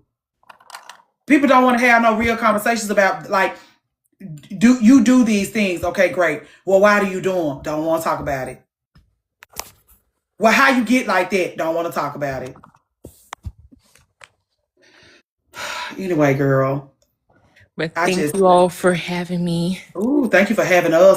All 88 went of on my us. soapbox. Go on my soapbox. You can always come and talk to us. If this is the type of shit you want to talk to us about, girl. When it comes to deconstructing and this religion stuff, oh, I be heated. And then we can tell you read books. And I know, like, if I didn't know you be reading several books a week, I would know from this conversation that you read several books a week. It's talking to people like you that make me want to read more. That's why I love y'all Substack so much, because being connected to y'all make me feel smarter, make me want to be smarter. It has made me a better friend to my friends. It has made me more insightful. It has made me a safer place for the people that I love and cherish and want to be around. I will never stop selling Girl Scout cookies for you, ma'am, because of the way that you just following you on TikTok and following you on Substack has raised my quality of life, Ruhama. Hear me say those things. I can't imagine. I think it's a 500,000 people over there by you. I can't imagine how many people whose quality of life you raise every day. Just know that being revolutionary like that, being honest with yourself like that, seeing about yourself like that, you raise my quality of life through the way you live. And that just makes me feel like, yes, I'm walking in my purpose. Yes, you are. You are. Taking care of yourself takes care of us. Don't never stop taking care of yourself, because you're going to continue. And don't be afraid to call us to the carpet, because I've learned, like, me and Josh, ever since, and now the live is for restricted audiences because we talking about women, race, and class and all this shit they don't like us talking about. But we started talking about sex and self-pleasure Friday. And I've learned so much about myself. You lending to this conversation, I'm constantly learning about myself. And I got to go to Josh and be like, I need to rework some things. I need to understand some things better. I need to understand myself more. I need to give whole space for myself to experience pleasure differently. And I need a sanctuary. I got to have one now. So anyway, I appreciate you for sharing because it does call us to the carpet. I appreciate you for being honest and living honestly because it does call us to the carpet. And if anybody makes you feel like a shitbag, it's because they don't like being called to the carpet. Whew, I'm not gonna tell them that. Well, that's fair. That's fair. That's fair. That's fair. I will though. You'll send them over here to me, and I'll let them know that. Have a fabulous, wonderful rest of the day. We'll be around there to get our enrichment and our empowerment. You have anything else for us? Yeah, I'm gonna head. I'm just gonna work on some Legos, so I'm gonna do that. Oh, good for you. We'll be around there. We'll be around there. Have a fabulous rest of the day. All right, bye, ladies. Enjoy Bye. your Sunday. Thank you so much for you guys for listening to me, for seeing me, for hearing me. I really appreciate you guys. Thank you so much. You're welcome. Thank you. That was cute. That was cute. This is why we so hard on people when they come up in those boxes, because we have people like that coming up in the box and talking to us on Sundays, and they set a standard, and then you want to get up in that box and complain about your ugly boyfriend, or you want to complain about some ragged ass nigga that walked up on you in a Walgreens. We don't want to talk to you about that. We want to talk to you about this. You want to get up in the box and snark out about your friends, and then we got Ruhama that spent an hour in a box giving us an education. This is why we don't hold space for your fuck shit. Lady of the house, you're one-on-one. Oh! I gotta go. I gotta go get ready for Jasmine. I love y'all. This is a great way to end it. I'll be back either tonight or tomorrow. Hey, Mimi, I'll be calling you. What? We got a one-on-one at 2 o'clock.